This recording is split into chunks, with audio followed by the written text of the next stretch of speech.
हाँ जी मेरे CMA final के students, good morning, good evening, good afternoon. आप जब भी इस लेक्चर को देख रहे होंगे दोस्तों, स्वागत करता हूं आप सब लोगों का एक और जबरदस्त रिवीजन में। दोस्तों कल हमने सीएमए फाइनल लॉ के बैंकिंग रेगुलेशन एक्ट 1949 को खत्म किया था।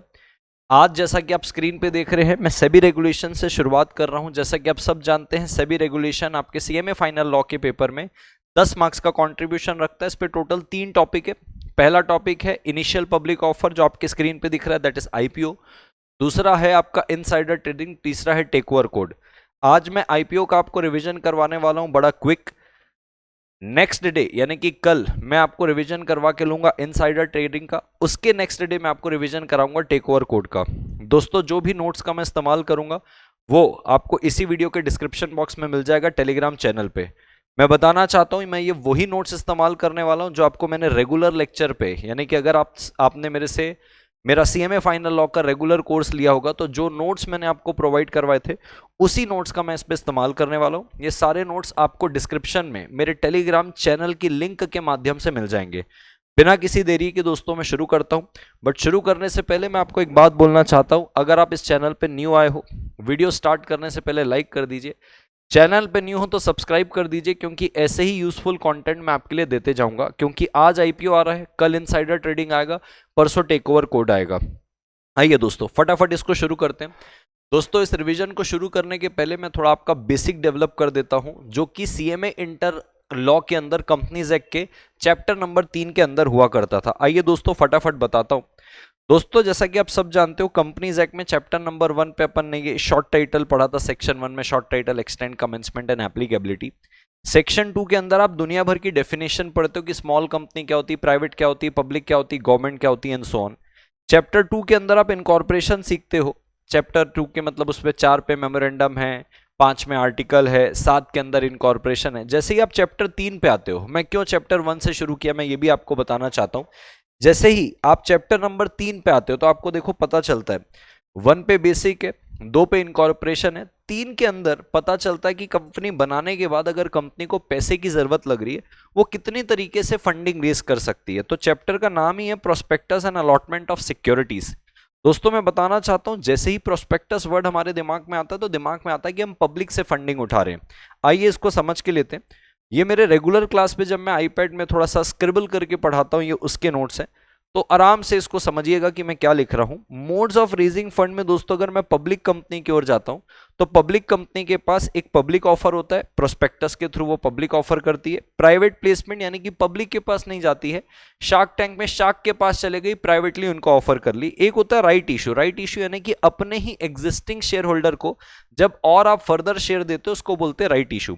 ये 3 तरीके से पब्लिक कंपनी फंडिंग उठा सकती है। प्राइवेट कंपनी जैसे आप सब जानते हो, एक प्राइवेट प्लेसमेंट कर सकती है और राइट इशू कर सकती है, यानी कि अपने ही एग्जिस्टिंग शेयर होल्डर को और फर्दर शेयर देके उनसे पैसे रेस कर सकती है। ठीक है सर, यहां तक समझा। अब बात करते हैं पब्लिक ऑफर की दोस्तों। तो पब्लिक ऑफर अगर पहली बार पब्लिक से फंडिंग ले रही है, पहली बार पब्लिक ऑफर कर रही है, उसको बोलते हैं आईपीओ। पहली बार के अलावा जितनी बार भी फिर वो पब्लिक से राउंड रेस करेगी, उसको बोलते हैं further public offer. Offer for sale किसको बोलते हैं? ऑफर फॉर सेल का मतलब जब कंपनी के एग्जिस्टिंग मेजॉरिटी के शेयर होल्डर अपने शेयर पब्लिक को ऑफर करते हैं, उसको बोलते हैं ऑफर फॉर सेल। मैं बताना चाहता हूं दोस्तों, ये बहुत जरूरी है ताकि मैं आपको आगे की चीजें समझा पाऊं। ऑफर फॉर सेल के अंदर किसी भी प्रकार का कोई न्यू शेयर इशू नहीं होता। देखो इनिशियल पब्लिक ऑफर में फ्रेश शेयर इशू होते हैं, फर्दर पब्लिक ऑफर में फ्रेश शेयर इशू होते हैं, बट ऑफर फॉर सेल पे कंपनी के जो एग्जिस्टिंग शेयर होल्डर होते हैं वो अपने शेयर पब्लिक को ऑफर करते हैं। So there is not a fresh issue, existing share holder अपने शेयर दे रहे जो ऑलरेडी अलॉटेड है। ये बेसिक जरूरी है आपको आगे की चीजों को अच्छे से समझाने के लिए, तो ये ध्यान रखिएगा। अब दोस्तों सेक्शन नंबर 39 और सेक्शन नंबर 40 कंपनीज एक्ट का, ऑल्दो अभी इसका आपके इस आईपीओ में एकेडमिक करिकुलम में कोई लेना देना नहीं है, बट मैं उस आईपीओ तक आपको ले जाने के लिए इन सारी चीजों को बता रहा हूं ताकि आप चीजों को कनेक्ट कर पाएं कि कंपनीज एक्ट से लिंकेज है सेबी के इनिशियल पब्लिक ऑफर के रेगुलेशंस का। तो दोस्तों एक सेक्शन 39 होता था चैप्टर नंबर 3 पे कंपनीज एक्ट 2013 जब आप सीएमए इंटर पे हुआ करते होगे, और एक 40 होता था। सेक्शन 39 बात करता है अलॉटमेंट ऑफ शेयर की और कहता है कंपनी कभी भी तब तक शेयर अलॉट नहीं करेगी जब तक 90% सब्सक्राइब नहीं हो जाता। यानी कि कंपनी ने अगर 10,000 शेयर इशू किए तो 9,000 शेयर सब्सक्राइब्ड हो जाने चाहिए, नहीं तो उनको पूरा पैसा वापस करना पड़ता है। ये सेम बात आपको अभी सेबी रेगुलेशन में मिलेगी, इसलिए मैं इसको अभी से बेसिक के लेवल पे बता रहा हूं। फिर आता है मिनिमम एप्लीकेशन, जो बात करता है 5% की। अब 5% एप्लीकेशन का मतलब क्या, मान लीजिए आप 10,000 शेयर्स में से 1,000 शेयर्स लेना चाहते हो, 10 रुपए का एक है, तो टोटल कितना हुआ 10,000। इसका 5%, इस 10,000 का 5% यानी कि लगभग 500 रुपए आपको एप्लीकेशन मनी पे देना पड़ेगा, नहीं तो आपका एप्लीकेशन रिजेक्ट हो जाता है। ये सारी चीजें आपकी 30 दिन के अंदर हो जानी चाहिए, ये सेक्शन 39 बोलता था। सेक्शन 40 बोलता है कि कोई भी कंपनी अगर पब्लिक से पैसे उठाना चाह रही है, यानी कि पब्लिक को अपने सिक्योरिटीज ऑफर करना चाह रही, तो सेक्शन 40 बोलता था उनको मैंडेटरी लिस्ट होना पड़ेगा रिकॉग्नाइज्ड स्टॉक एक्सचेंज के अंदर। इसके बिना लिस्टिंग के आप पब्लिक ऑफर ला ही नहीं सकते, ये सेक्शन 40 बोलता है। अब दोस्तों इसके अलावा मैं आपको और बातें बताना चाहता हूं कि जैसे देखो पब्लिक कंपनी है, ये अगर पब्लिक को ऑफर करना चाह रही है तो इसको मैंडेटरी लिस्टिंग करना पड़ेगा, ये कौन बोलता है, सेक्शन 40। अब यहीं से आपका सेबी रेगुलेशन शुरू हो जाता है, क्योंकि अगर आप पब्लिक कंपनी हो, आप पब्लिक को ऑफर करना चाहते हो, अपने सिक्योरिटीज के लिए उनको इन्वाइट करना चाहते हो, आप सेबी के रेगुलेशन के स्कोप पे आ जाते हो। अब यहीं से आपका आईपीओ शुरू होता है। लेकिन इसको भी आगे बढ़ाने से पहले मैं कुछ बातें आपको और बताना चाहता हूं। सेक्शन 29 एक हुआ करता था, मैंने 39 बताया जो अलॉटमेंट ऑफ सिक्योरिटीज था, 40 बताया कि मैंडेटरी लिस्ट करना पड़ेगा, 29 मैं आपको बताना चाहता हूं, ये कहता है मैंडेटरी डीमैट। मैंडेटरी डीमैट का मतलब कोई भी कंपनी पब्लिक ऑफर ला रही है, मैंडेटरीली उसको पब्लिक ऑफर उन सिक्योरिटीज का डीमैट में लाना पड़ेगा। यानी कि जब आप सिक्योरिटीज अलॉट करोगे वो डीमैट में होनी चाहिए, फिजिकल पे नहीं होनी चाहिए। ये चैप्टर नंबर 3 का सेक्शन नंबर 29 बोलता है। सर ये सारे सेक्शन आप क्यों पढ़ा रहे हो, इस सब का ताल्लुकात अभी आएगा जब मैं आपको सेबी रेगुलेशन पढ़ाऊंगा इनिशियल पब्लिक ऑफर के लिए। तो दोस्तों सेक्शन 23 जो बात करता है कि आप प्रोस्पेक्टस के थ्रू पब्लिक के पास जा सकते हो। Section 39 minimum subscription minimum application की बात करता है। सेक्शन 40 कहता है मैंडेटरी आपको लिस्ट करना पड़ेगा रिकॉग्नाइज्ड स्टॉक एक्सचेंज में अगर आप पब्लिक ऑफर करवाना चाहते हो। सर कितने स्टॉक एक्सचेंज में, किसी भी एक रिकॉग्नाइज्ड स्टॉक एक्सचेंज में आपकी लिस्टिंग होनी चाहिए before you move ahead for a public offer. 29 बोलता है मैंडेटरी क्या होना चाहिए, लिस्टिंग। अब यहां से ही अपनी कहानी शुरू होती है दोस्तों, जो बोल रहा है ना सेक्शन 40 के आपको मैंडेटरी लिस्ट होना पड़ेगा। लिस्टिंग कहां होगी भाई साहब, आपके स्टॉक एक्सचेंज के। स्टॉक एक्सचेंज को कौन रेगुलेट कर रहा है, सेबी रेगुलेट कर रहा है। तो बस यहीं से आपके सेबी रेगुलेशन की शुरुआत हो जाती है और वो आपको बताता है कि अगर आपको पब्लिक ऑफर करना है तो पब्लिक ऑफर के लिए कौन कौन सी बातें आपको ध्यान रखनी पड़ेगी। तो मेरी बात को बिल्कुल ध्यान से सुनना दोस्तों, ये वो नोट्स हैं जो अपने रेगुलर स्टूडेंट्स को मैं प्रोवाइड करता हूं। अगर आप मेरे रेगुलर स्टूडेंट होंगे तो डेफिनेटली ये नोट्स आपके पास होगा, नहीं तो टेलीग्राम में आपको ये नोट्स मिल जाएंगे, उसकी लिंक इसी वीडियो के डिस्क्रिप्शन बॉक्स में। दोस्तों सबसे पहले देखो यहाँ पे क्या लिखा है, एलिजिबिलिटी ऑफ द इशूअर। अब एलिजिबिलिटी ऑफ द इशूअर का मतलब क्या होता है, मेरी बात को बिल्कुल ध्यान से समझना। यहाँ पे इशूअर किसको बोला जाता है, यहाँ पे इशूअर बोला जा रहा है कंपनी को। इशूअर का मतलब क्या, ऐसी कंपनी जो पब्लिक में अपने सिक्योरिटीज को क्या कर रही है, इशू कर रही है। तो पहले आप एलिजिबल होने चाहिए, यानी कि पब्लिक ऑफर करने के लिए पहले आपकी एलिजिबिलिटी चेक की जाएगी। आइए दोस्तों एक एक करके समझ के लेते हैं। यहाँ पे लिखता देखो कि एक इशूअर जो है वो पब्लिक इशू नहीं ला सकता, ना तो राइट इशू ला सकता इक्विटी शेयर का, ना तो कन्वर्टेबल सिक्योरिटीज का, अंडर द फॉलोइंग कंडीशन। यानी कि भाई साहब आप कंपनी हो, आपको पब्लिक इशू लाना है, स्टॉक एक्सचेंज में लिस्ट कराना पड़ेगा। स्टॉक एक्सचेंज में लिस्टिंग की बात आती है तो सेबी की बात आती है। सेबी कहती है कि मैं आपको कुछ परिस्थिति के अंदर मैं आपको पब्लिक ऑफर करने नहीं दूंगी, राइट इशू करने नहीं दूंगी, कुछ भी नहीं करने दूंगा। ये सेबी रेगुलेशन कहता है। क्या कहता है, आइए फटाफट इसको समझ के लेते हैं ladies and gentleman, boys and girls. सबसे पहला कहता है डिबार्टमेंट बाय द सेबी। सर ये क्या कहता है, कहता है मान लीजिए कंपनी का प्रमोटर या कंपनी के प्रमोटर ग्रुप में हो सकता है डायरेक्टर हो या और कोई शेयर होल्डर हो जो प्रमोटर ग्रुप से संबंध रखता है। देखो लिखता है इशूअर यानी कि कंपनी खुद, प्रमोटर या प्रमोटर ग्रुप में से कोई व्यक्ति या डायरेक्टर और सेलिंग शेयर होल्डर, इनमें से कोई भी अगर सेबी के द्वारा डिबार किया गया है ट्रेडिंग करने के लिए, तो फिर आपकी कंपनी जो है पब्लिक ऑफर नहीं ला सकती। सर लॉजिक बताइए फटाफट क्या है। भाई देखो सेबी ने ऑलरेडी आपकी कंपनी में जो लोग हैं, डायरेक्टर हैं, शेयर होल्डर है, उनको रंगे हाथों पकड़ा हुआ है, सीरियस मिसकंडक्ट के लिए पकड़ा हुआ है। हो सकता है आपने इनसाइडर ट्रेडिंग की हो। सर क्या इनसाइडर ट्रेडिंग, आपकी कंपनी हो सकता है डीमर्जर प्लान कर रही हो, ये डीमर्जर की इंफॉर्मेशन आपके किसी डायरेक्टर ने, प्रमोटर ग्रुप ने अपने किसी दोस्त को बता दी और उसने कंपनी के शेयर्स को पहले से क्या कर लिया, एक्वायर कर लिया हाई प्रॉफिट कमाने के चलते। ये इनसाइडर ट्रेडिंग थी और ये इनसाइडर ट्रेडिंग पकड़ में भी आ गई। इसकी वजह से उनने, सेबी ने इसको बार कर दिया मार्केट से कि भैया अब आप यहां पे ट्रेड नहीं कर सकते, कुछ समय के लिए बार कर दिया सेबी के द्वारा स्टॉक एक्सचेंज से। तो भैया आपके जो लोग हैं, प्रमोटर हो गया, कंट्रोलिंग शेयर होल्डर हो गया, डायरेक्टर हो गया, जो आमतौर पर कंपनी के अफेयर्स को कंट्रोल कर रहे हैं, अगर वही इस प्रकार की हरकतें करेंगे तो भैया फिर कंपनी तो आर्टिफिशियल पर्सन है, कंपनी को चलाने वाले आप ही हो। तो आप लोग की वजह से अब आपकी कंपनी पब्लिक ऑफर नहीं ला सकती। तो एग्जाम्पल के तौर में मान लीजिए XYZ लिमिटेड एक कंपनी है, उसका जो मेन प्रमोटर है वो इनसाइडर ट्रेडिंग में पकड़ा गया अनदर कंपनी के साथ। सेबी ने एक ऑर्डर पास किया 2024 में, उसको बार कर दिया कि तू कैपिटल मार्केट 5 साल तक एक्सेस नहीं कर पाएगा। 24 पे बार लगाया था, 5 साल के लिए 29 तक उस पे बार रहेगा। तो तब तक ये जो कंपनी है XYZ लिमिटेड, ना ये IPO ला पाएगी ना तो ये राइट इश्यू ला पाएगी। क्यों? क्योंकि तुम्हारे चलाने वाले जो व्यक्ति हैं वो खुद ही कुकर्मी लोग हैं। तो कंपनी क्या करेगी? ये पहला वाला पॉइंट था डिपार्टमेंट। सेम चीजें यहां पे लिखी, आप पढ़ सकते हो। क्या लॉजिक है सर इसका? लॉजिक बड़ा क्लियर है भाई साहब। आपके प्रमोटर खुद ही गड़बड़ इंसान है। अब पब्लिक का पैसा लेंगे तो पब्लिक के पैसे को भी हाई रिस्क में लगा देंगे, क्योंकि चक्रम लोग हैं। ऐसे चक्रम लोग नहीं चाहिए, थोड़े से एथिकल लोग चाहिए, तो ताकि पब्लिक का पैसा सेफ रहे। फिर अपनी बात आ रही है दोस्तों लिस्टिंग अप्रूवल की। जैसे मैंने आपको बताया था सेक्शन नंबर 40 के अंदर कहता है कि भाई साहब आपको इक्विटी शेयर इशू करने के पहले, यानी कि पब्लिक ऑफर करने के पहले, आपको मैंडेटरी लिस्ट करना पड़ेगा। सर कहां कहां लिस्ट करना पड़ता है? 1 और मोर स्टॉक एक्सचेंज में आपको लिस्टिंग करनी पड़ती है। आप कोई सा भी स्टॉक एक्सचेंज चूज कर लीजिए जहां पे आप लिस्टिंग करवाएंगे। जरूरी नहीं कि वो 2 होना चाहिए, कोई एक भी होगा तो भी चलेगा। क्यों सर, क्या लॉजिक है इसके पीछे? बोला भाई देखो, जो इन्वेस्टर है वो बाय करता है शेयर्स को ये अज्यूम करके कि भैया ये शेयर्स लिस्टेड रहेगा, ट्रेडेबल होगा। ट्रेडेबल का मतलब कल को अगर मुझे पैसे की जरूरत लगती है, कंपनी अच्छा परफॉर्म नहीं कर पा रही है, तो ये उसी स्टॉक एक्सचेंज में जहां पे आपकी सिक्योरिटी लिस्टेड है वहां से एग्जिट ले सकता है, बेच सकता है। अगर लिस्टिंग ही नहीं होगी, बराबर है, अगर मान लीजिए आपकी लिस्टिंग नहीं होगी तो बेचारा फंस जाएगा। तो इसीलिए सेबी चाहती है कि आप जब भी पब्लिक ऑफर लाओ किसी सिक्योरिटी का, आप उसको पहले लिस्ट कराओ, ताकि जो भी शेयर होल्डर रहे वो फ्री रहे, वो स्टक ना हो जाए। आज खरीदा है, अच्छा लग रहा है, कल अच्छा नहीं लगा तो बेच के बाहर हो सकता है।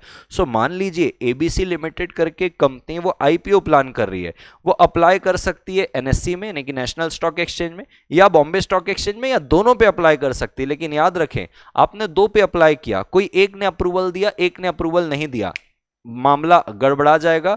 आप नहीं कर सकते अलॉटमेंट। जितनों को अप्लाई किया है उतने से आपको क्या मिलनी चाहिए? अप्रूवल मिलनी चाहिए। ठीक है सर। तो मान लीजिए सर एक ही जगह अपन ने अप्लाई किया था, एप्लीकेशन आपने दिया, अप्रूवल आपको मिल गई, आप अपना IPO लॉन्च कर सकते हो। सर लिस्टिंग की भी बात समझ में आ गई। सर लिस्टिंग अपने को क्या बोलता है कि भाई पर्पस क्या है कि ट्रेड कर पाए जो आपका इन्वेस्टर है। तो पहली बात तो सर डीबार नहीं होना चाहिए, दूसरी बार लिस्टिंग अप्रूवल, तीसरा आपको डिपॉजिटरी के साथ एक एग्रीमेंट करना पड़ेगा। सर कितनी डिपॉजिटरी हमारे भारत में? 2 ही डिपॉजिटरी दोस्तों, एक NSDL और CDSL। तो कोई भी कंपनी जब पब्लिक ऑफर प्लान कर रही है, मैंडेटरीली उसको डिपॉजिटरी एग्रीमेंट में एंटर करना पड़ेगा डिपॉजिटरी के साथ, क्योंकि आपको मैंने अभी बताया डीमैट के अलावा नहीं ला सकते। कारण बड़ा क्लियर है दोस्तों। जब भी आप डिपॉजिटरी के साथ डील करते हो ना, जैसे डीमैट में यानी कि इलेक्ट्रॉनिकली डील होता है शेयर के साथ, तो फ्रॉड होना, फेक सर्टिफिकेट होना, ट्रांसफर में डिले होना, ये सारी चीजें कट डाउन हो जाती है। भाई इलेक्ट्रॉनिक मोड में है, किधर से आप फेक सर्टिफिकेट बनाओगे? फिजिकल होगा तो फेक बना सकते हो। ट्रांसफर डिले किधर करोगे? क्लिक्स में हो जाता है। जैसे बैंक से हम पैसे ट्रांसफर करते हैं, वैसे डीमैट अकाउंट से शेयर ट्रांसफर कर सकते हैं। So it will be quick. Fake certificate, forge certificate बच जाएंगे। तो इन सारी चीजों के लिए बोला है भाई साहब डिपॉजिटरी एग्रीमेंट होना चाहिए। अब अगर मैं बात करूं पेड अप इक्विटी शेयर की, तो ladies and gentleman, boys and girls, कहता है देखो डी वाला पॉइंट बोलता है कि आपका कोई भी शेयर जो है वो पार्टली पेड नहीं होना चाहिए। इसका लॉजिक क्या है सर? बड़ा क्लियर है भैया। इससे कंफ्यूजन क्रिएट होता है कैपिटल स्ट्रक्चर में। कुछ शेयर होल्डर ने अभी तक पूरा पैसा नहीं दिया है, तो अगर कोई इन्वेस्टर पैसा लगाना चाह रहा है तो उसको कैपिटल स्ट्रक्चर क्लियर दिख ही नहीं रहा, क्योंकि कुछ पैसे अभी भी आने वाले। सेबी चाहता है कि भैया जो भी इन्वेस्टर आपकी कंपनी में इन्वेस्ट करे उसको क्लियर कैपिटल स्ट्रक्चर दिखे, जिनका पैसा अभी आना बाकी था उनका पूरा पैसा आ जाए, ताकि उसको कैपिटल स्ट्रक्चर क्लियर दिखे। तो मान लीजिए ladies and gentleman, boys and girls, LMN limited करके एक कंपनी है, उसने 10 रुपए की फेस वैल्यू के शेयर्स पहले इशू किए थे, उस पे 6 रुपए ही पेड था, 4 रुपए बचा हुआ था। अब फ्रेश पब्लिक इशू करने के पहले उनको पहले वो 4 रुपए कॉल करना पड़ेगा, कुछ पे करेंगे और कुछ पे नहीं करेंगे। जो पे कर देंगे अच्छी बात है, जो नहीं पे करेंगे उनका फोरफिट कर लेंगे, क्योंकि वेट थोड़ी करते रहेंगे भैया कि आप जब पे करोगे तब पब्लिक ऑफर, उनको फोरफिट कर लेंगे। अब यहां पे कोई भी पार्टली पेड शेयर्स नहीं बचा, अब अपने पास क्लियर कैपिटल स्ट्रक्चर दिख रहा है, अब अपन पब्लिक ऑफर करेंगे। द ओनली रीजन इस पॉइंट का कि भैया जिस भी इन्वेस्टर को आप इनवाइट कर रहे हो उसको एक क्लियर कैपिटल स्ट्रक्चर दिखना चाहिए, ये नहीं होना चाहिए कि कुछ पैसे और भी आने वाले। क्लैरिटी दिखेगी कि कंपनी ने इतने कैपिटल उठाया हुआ है, इतना लगाया हुआ है, इतना प्रॉफिट है, उसके बाद वो इन्वेस्ट करेगा। ठीक है सर, तो डी वाला पॉइंट अपने को क्या कहता है, पार्टली पेड अप अगर कोई होंगे तो आपको उनको फुल्ली पेड करना है। अब ई वाले पॉइंट को थोड़ा सा ध्यान से समझिएगा। कहता है देखो जब भी आप फंडिंग उठा रहे हो तो ध्यान रखें आपकी फंडिंग में एक डेमोन्स्ट्रेशन होना चाहिए। Issuer must demonstrate firm arrangement for financing at least 75% of the stated means of finance excluding the amount raised through prospectus proposed public issue. ये कहना क्या चाह रहा है सर, देखो ये कह रहा है आप जितना पैसा भी पब्लिक से उठा रहे हो, बोले हाँ उठा रहे हो, इसका कम से कम 75%, यानी कि जितना आपने सोचा हुआ है कि इतना पैसा मैं पब्लिक से उठाऊंगा, उसका कम से कम 75% आपकी खुद की तैयारी होनी चाहिए। एग्जाम्पल देखो, कहता है देखो भाई साहब XYZ लिमिटेड कंपनी है, प्राइवेट लिमिटेड है, इसको 1 करोड़ रुपए की क्या चाहिए, फाइनेंस चाहिए to a new expansion project. पहली बात तो भाई साहब ये प्राइवेट नहीं होनी चाहिए, ये पब्लिक होनी चाहिए, क्योंकि प्राइवेट कंपनी पब्लिक के पास जा नहीं सकती। तो आई अपोलोजाइज, वहां पे प्राइवेट लिखा है बट वो पब्लिक होगा, आप उसको पब्लिक मानिएगा। 1 करोड़ चाहिए उसको फाइनेंस के लिए, किसी नए एक्सपांशन प्रोजेक्ट के लिए। वो सोच रही है कि मैं ना 50 लाख रुपए पब्लिक से लेती हूं, 1 करोड़ की जरूरत है, 50 लाख पब्लिक से ले लेते।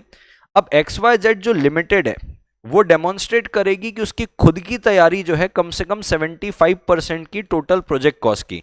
टोटल प्रोजेक्ट कॉस्ट कितना है, 1 करोड़। अब 1 करोड़ में आप पब्लिक से कितना लेना चाहते हो, 50 लाख। तो आइए समझ के लेते हैं भाई, बैंक लोन आपका 60 लाख का है, प्राइवेट इन्वेस्टर आपके 30 लाख के हैं, रिटेन्ड अर्निंग आपके 25 लाख का है। सर ये टोटल कितना हो गया, अगर आप देखेंगे दोस्तों ये टोटल हो गया 1.15 करोड़। यानी कि सर आपको टोटल 1 करोड़ की जरूरत थी, 1 करोड़ पे वो कह रहा है ये वाला पॉइंट कि 75% आपकी खुद की तैयारी होनी चाहिए। अब 1 करोड़ में 75% खुद की तैयारी यानी कि 75 लाख, मिनिमम 75 लाख रुपए आप अपने खुद के सोर्सेस से अरेंज करोगे अपार्ट फ्रॉम पब्लिक। तो भाई 1 करोड़ में आप तो सिर्फ 50 लाख किससे ले रहे थे, पब्लिक से। 50 लाख पब्लिक से जो ले रहे हो उसके अलावा मैं 50 लाख को छोड़ देता हूं। ये क्या पब्लिक से है बैंक लोन, नहीं सर। ये प्राइवेट इन्वेस्टर पब्लिक से, नहीं सर। ये रिटेन अर्निंग तो खुद का है, यानी कि ये 60 लाख, ये हो गया 90 और ये हो गया भाई साहब आपका 1 करोड़ 15 लाख। तो ये वाली जो चीज है ये तो आपने खुद से लाई है, ये आपने पब्लिक से तो नहीं लाई है। तो ये ई वाला पॉइंट अपने को क्या बोलता है, जो भी कंपनी, जो भी इशूअर है जो पब्लिक ऑफर कर रहा है, भाई साहब जितना आप पब्लिक से ले रहे हो वो उसको हटा दो, उसके अलावा आपके टोटल प्रोजेक्ट कॉस्ट जो है उसका 75% की तैयारी आपकी खुद की होनी चाहिए। समझ में आया सर, यहां तक की चीजें हमको अच्छे से समझ में आ गई है। अब मेरी बात को ध्यान से समझना ladies and gentleman, boys and girls, ये ई वाला पॉइंट था, मैं आपको एफ वाले पॉइंट में लेके चलता हूं। एफ वाला पॉइंट बोलता है कि जो प्रमोटर की होल्डिंग है वो डीमटेरियलाइज फॉर्म पे होनी चाहिए। सर ये तो हमको वैसे भी पता था, मैं आपको बताना चाहता हूं दोस्तों, जैसे मैंने आपको चैप्टर 3 का एक सेक्शन 29 का रेफरेंस दिया था कि जो भी आप ऑफरिंग ला रहे हो वो किस पे होनी चाहिए, डीमैट में। तो भाई साहब जो प्रमोटर है उसकी भी डीमैट में होनी चाहिए। यानी कि सर एग्जाम्पल के तौर पर अगर देख लो, मान लो एक RST लिमिटेड है, RST लिमिटेड जो है उसका सर होल्डिंग है, प्रमोटर की होल्डिंग है 60 लाख की। एक कंपनी है RST लिमिटेड जो पब्लिक ऑफर करना चाह रही है, उसकी प्रमोटर की 60 लाख के शेयर्स हैं उसी कंपनी में, ये फिजिकल सर्टिफिकेट में थे। अब कहता है भाई साहब before you move ahead for public offer, आप प्रोस्पेक्टस जारी करोगे, आप ये पूरे के पूरे 60 लाख जो फिजिकल पे है ये आप किस पे कन्वर्ट करोगे, इलेक्ट्रॉनिक में करोगे, डीमैट में करोगे, उसके बाद ही आप आईपीओ ला पाओगे। लॉजिक बड़ा क्लियर है भाई साहब। आप ट्रांसपेरेंटली दिखाओ, ट्रेसेबल शेयर होल्डिंग दिखाओ कि प्रमोटर की कितनी है। अब देखो फिजिकल पे रहेगी तो मैनिपुलेट करना आसान हो जाता है, लेकिन अगर यही चीज डीमैट में है, आप ट्रांसपेरेंटली ट्रेसेबल रहेगा कि प्रमोटर का खुद का इतना पैसा लगा हुआ है, ऐसा नहीं कि सिर्फ इन्वेस्टर से पैसा ले रहा है, खुद का भी पैसा लगा हुआ है। तो जब आप पब्लिक को ऑफर कर रहे हो, वहां पे फेक सर्टिफिकेट रिड्यूस करने की कोशिश कर रहे हो, फॉर सर्टिफिकेट रिड्यूस करने की कोशिश कर रहे हो, इजी ट्रांसफर करने के लिए कर रहे हो, तो भैया कंपनी के प्रमोटर का पहले डीमैट कराओ ना, इसका डीमैट कराओ। तो कहता है प्रमोटर की भी क्या होनी चाहिए, डीमैट होनी चाहिए, पब्लिक ऑफर भी कैसा होगा, डीमैट होगा। अब कहता है limitation on general corporate purpose. भाई साहब कहता है आप जितना भी पब्लिक से पैसा उठाओगे पब्लिक ऑफर करके, सपोज करिए भाई साहब आपने उठा लिया 100 करोड़ रुपए, कितना उठा लिया, 100 करोड़। सर 100 करोड़ में मैं जनरल कॉर्पोरेट पर्पस पे कितना लगाऊंगा। सर जनरल कॉर्पोरेट पर्पस का मतलब क्या है भाई, मुझे अपने एम्प्लॉय की सैलरी पे करनी है, जनरल कॉर्पोरेट पर्पस है। मेरे को अपने ऑफिस का रेंट पे करना है, कॉर्पोरेट ऑफिस है, रेंट पे करना है, जनरल कॉर्पोरेट पर्पस है। मार्केटिंग में खर्चा करना है, मेरे को स्टाफ हायरिंग के लिए कुछ एड्स चलाने हैं, यानी कि कंपनी को चलाने के लिए जो day to day routine expense होते हैं ना, वो आप इस पब्लिक ऑफर से उठाई हुई फंडिंग में कितना लगा सकते हो। तो 100 करोड़ का 25% से ज्यादा नहीं, यानी कि 25 करोड़ तक ही आप अपनी कंपनी में कॉर्पोरेट पर्पस पे लगा सकते हो, उससे ज्यादा आप इस पे नहीं लगा सकते। ठीक है सर। अब जीवन पे आगे बढ़ते हैं। कहता है भाई साहब wilful defaulter. Sir wilful defaulter का मतलब क्या होता है, एक ऐसा व्यक्ति जो पैसे तो पे कर सकता है लेकिन पे करने का इरादा नहीं रखता, यानी कि सर पैसे वापस करने के लिए उसके पास पैसे हैं लेकिन वो पैसे पे करने की इच्छा ही नहीं रखता। मान लीजिए एक बैंक है एबीसी बैंक, उसने डिक्लेयर कर दिया कि एक कंपनी है यूवीडब्ल्यू लिमिटेड करके कंपनी है, इसके जो प्रमोटर है ना ये साले विलफुल डिफॉल्टर है। इनको हमने पैसा दिया था, इन्होंने ये बोला था कि हम रियल स्टेट की कंपनी है और रियल स्टेट का बोल के पैसा लिया और अपने पर्सनल पर्पस में अनरिलेटेड ऑब्जेक्ट में उस पैसे को लगा दिया, बाद में रीपे भी नहीं कर रहे जबकि इनकी कैपेसिटी है रीपे करने की। तो ये जो यूवीडब्ल्यू लिमिटेड है जिसको किसी बैंक ने विलफुल डिफॉल्टर घोषित कर दिया है, ये कंपनी अब पब्लिक इशू नहीं ला पाएगी, इनको बार कर दिया जाएगा या अगर इनको अलाउ भी किया जाएगा तो इनको हेविली रिस्ट्रिक्ट किया जाएगा। क्यों भाई साहब, क्योंकि आप विलफुल डिफॉल्टर हो। सर कितनी बातें हमने पढ़ ली। पहले तो sir promoter, promoter group, director या शेयर होल्डर सेबी के द्वारा बार नहीं होना चाहिए। ठीक है सर। दूसरा आपने हमको बता के लिया सर लिस्टिंग होना मैंडेटरी है, बिना लिस्टिंग के कर नहीं सकते। डिपॉजिटरी एग्रीमेंट, यानी कि डिपॉजिटरी के साथ एग्रीमेंट करोगे क्योंकि पब्लिक ऑफर डीमैट में होगा। Existing equity share sir fully paid हो जाने चाहिए, अच्छी बात है सर। 75% खुद की तैयारी होनी चाहिए, ठीक है सर। एफ वाले पॉइंट में कहता है प्रमोटर की भी होल्डिंग डीमैट में होगी बिफोर मेकिंग पब्लिक ऑफर। जी में अपने को बोलता है जनरल कॉर्पोरेट पर्पस 25% से ज्यादा नहीं होना चाहिए, विलफुल डिफॉल्टर होगा तो गड़बड़ हो जाएगी। अब कहता है इशू का ड्यूरेशन क्या रहेगा।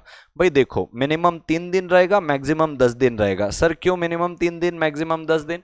अबे भाई एक दिन में सबको मौका नहीं मिलता है इन्वेस्ट करने का, तो 3 दिन is a sufficient minimum time. ज्यादा से ज्यादा 10 दिन क्यों है? अरे भाई साहब 10 दिन से ज्यादा रखोगे मार्केट में बदलाव आते रहते हैं, सर्कमस्टांसेस चेंज होती रहती है, तो भाई प्राइस ऊपर नीचे हो सकता है। मिनिमम 3 दिन, मैक्सिमम आप 10 दिन कर सकते हो। ठीक है सर, जीवन पे आगे बढ़ते हैं। अब कहता है मिनिमम कितना सब्सक्राइब होना चाहिए। ये तो मैंने आपको सेक्शन 39 पे ही बता दिया था कि मिनिमम 90% जितना आप इशू कर रहे हो, आप मान लो 1 लाख शेयर इशू कर रहे हो तो 90% यानी कि 90,000 शेयर्स आपके क्या होने चाहिए, सब्सक्राइब हो जाने चाहिए। अगर 90,000 अगर सब्सक्राइब नहीं होते, 1 लाख में 90,000 अगर सब्सक्राइब नहीं होते, आपको पूरा का पूरा पैसा क्या करना पड़ेगा, रिफंड करना पड़ेगा। लॉजिक बड़ा क्लियर है। जब आपको इनफ मनी ही नहीं मिल रहा है, कंपनी को जब सफिशिएंट पैसा ही नहीं मिल रहा है, आप अपना प्रोजेक्ट कैसे चलाओगे? और अगर कम पैसों में प्रोजेक्ट चलाओगे, वो प्रोजेक्ट फेल होने की भी दिक्कत है, पब्लिक का पैसा फेल होने की भी दिक्कत है। इससे बढ़िया है भाई साहब आप इसको क्या कर दो, पूरा का पूरा पैसे रिफंड कर दो। रिफंड नहीं करना चाहते हो तो आपको एक कंसेप्ट पता होगा, एक अंडर राइटर कंसेप्ट आता है। अंडर राइटर क्या होता है? भाई मान लीजिए 1 लाख में 90,000 सब्सक्राइब होने थे, 85,000 ही सब्सक्राइब हुआ, बचा हुआ 5,000 जो है वो अंडर राइटर प्रॉमिस करता है कि भैया मैं सब्सक्राइब कर दूंगा, आपके इशू को फेल होने नहीं दूंगा। तो आप अंडर राइटर अपॉइंट कर सकते हो, जिसके बारे से हम आगे भी बात करेंगे। वो आमतौर पर एक मर्चेंट बैंकर ही होता है। सर यहां तक की भी बात समझी। अब जितने भी मेरे रेगुलर स्टूडेंट है दोस्तों, मैंने आपको इसके लिए एक मेमोरी टेक्निक बनाई थी, पैड सेम्स। क्या मतलब है सर? सर पी से प्रमोटर का डिपार्टमेंट, कि अगर वो डीबार्ड है तो आपकी कंपनी नहीं कर सकती। ए से अप्रूवल फॉर लिस्टिंग, डी से डीमोनेटाइजेशन। तो सर पी से प्रमोटर का डिपार्टमेंट नहीं होना चाहिए। ई से अपने को क्या बोलता है, ए से अपने को क्या बोलता है, अप्रूवल फॉर लिस्टिंग। डी से अपने को क्या बोलता है, डीमोनेटाइजेशन एग्रीमेंट। तो ये पीएडी हो गया। फिर सेम्स का क्या है, कंप्लीट इक्विटी पेमेंट। सी से कंप्लीट इक्विटी पेमेंट यानी कि पार्टली को फुल्ली करवा के लेना है। ई से इफेक्टिव फाइनेंसिंग अरेंजमेंट कितना परसेंट होना चाहिए, 75%। मिनिमम प्रमोटर होल्डिंग होनी चाहिए भाई साहब। मिनिमम प्रमोटर होल्डिंग कितनी होनी चाहिए, फटाफट बताएं। मिनिमम प्रमोटर होल्डिंग आगे अपन समझ के लेंगे। मिनिमम प्रमोटर होल्डिंग आगे फिर कहता है मैक्सिमम कॉर्पोरेट पर्पस कितना होना चाहिए, 25%। सब्सक्रिप्शन रिक्वायरमेंट कितनी है, 90% की। क्या आप मेरे साथ हो लेडीज एंड जेंटलमैन? अब अगर मैं बात करूं, ये जो लिखा हुआ है मिनिमम प्रमोटर होल्डिंग, ये एक्चुअल पे क्या बोल रहा है कि प्रमोटर का भी क्या होना चाहिए भाई साहब, डीमैट होना चाहिए। मिनिमम प्रमोटर होल्डिंग जो है वो तो आगे कवर होगी, लेकिन यहाँ पे जो प्रमोटर की बात आ रही है वो प्रमोटर की भी डीमैट की बात आ रही है। वापस से अगर बात करें पेड सेम्स की, तो पी से अपने के पास क्या आ रहा है, प्रमोटर डी बार नहीं होना चाहिए। ए से अप्रूवल ऑफ लिस्टिंग, डी से डिपॉजिटरी अपना डीमैट एग्रीमेंट होना चाहिए। सेम्स से क्या आ रहा है, कंप्लीट पेमेंट होना चाहिए इक्विटी का। ई से क्या हो रहा है, इफेक्टिव फाइनेंशियल अरेंजमेंट। फिर उसके बाद एम से क्या आ रहा है, मैक्सिमम कॉर्पोरेट लिमिट क्या होगी, 25%। सब्सक्रिप्शन रिक्वायरमेंट कितना है, 90%। प्रमोटर की भी जो शेयर होल्डिंग होगी वो किस में होनी चाहिए, डीमैट में होनी चाहिए। ठीक है सर, यहां तक की बात हो गई। अब अपन चलते हैं दोस्तों appointment of merchant banker and intermediaries. अब सबसे पहले तो दोस्तों ये समझना है कि ये होते कौन है सर, ये मर्चेंट बैंकर और इंटरमीडियरीज ये कौन होते हैं। आइए फटाफट समझ के लेते हैं। सबसे पहले दोस्तों मैं बता दूं, मर्चेंट बैंकर यानी कि कंपनी को भाई साहब ये सारे लॉ कंप्लाई तो करना आता नहीं है, क्योंकि कंपनी है ना भाई साहब। कंपनी को सेबी के लॉस कंप्लाई करवाना, कंपनी के पब्लिक ऑफरिंग को मैनेज करना। सर क्या मैनेज करना होता है पब्लिक ऑफरिंग में? भाई सबसे पहले तो शुरुआत होती है प्रोस्पेक्टस से। प्रोस्पेक्टस के अंदर क्या मैटर रहेगा, प्रोस्पेक्टस कितने समय के लिए वैलिड रहेगा, प्रोस्पेक्टस फाइल करने के बाद आप पब्लिक में कितने समय में इशू करोगे, प्रोस्पेक्टस के अंदर कौन कौन सी फाइनेंशियल इंफॉर्मेशन रहेगी।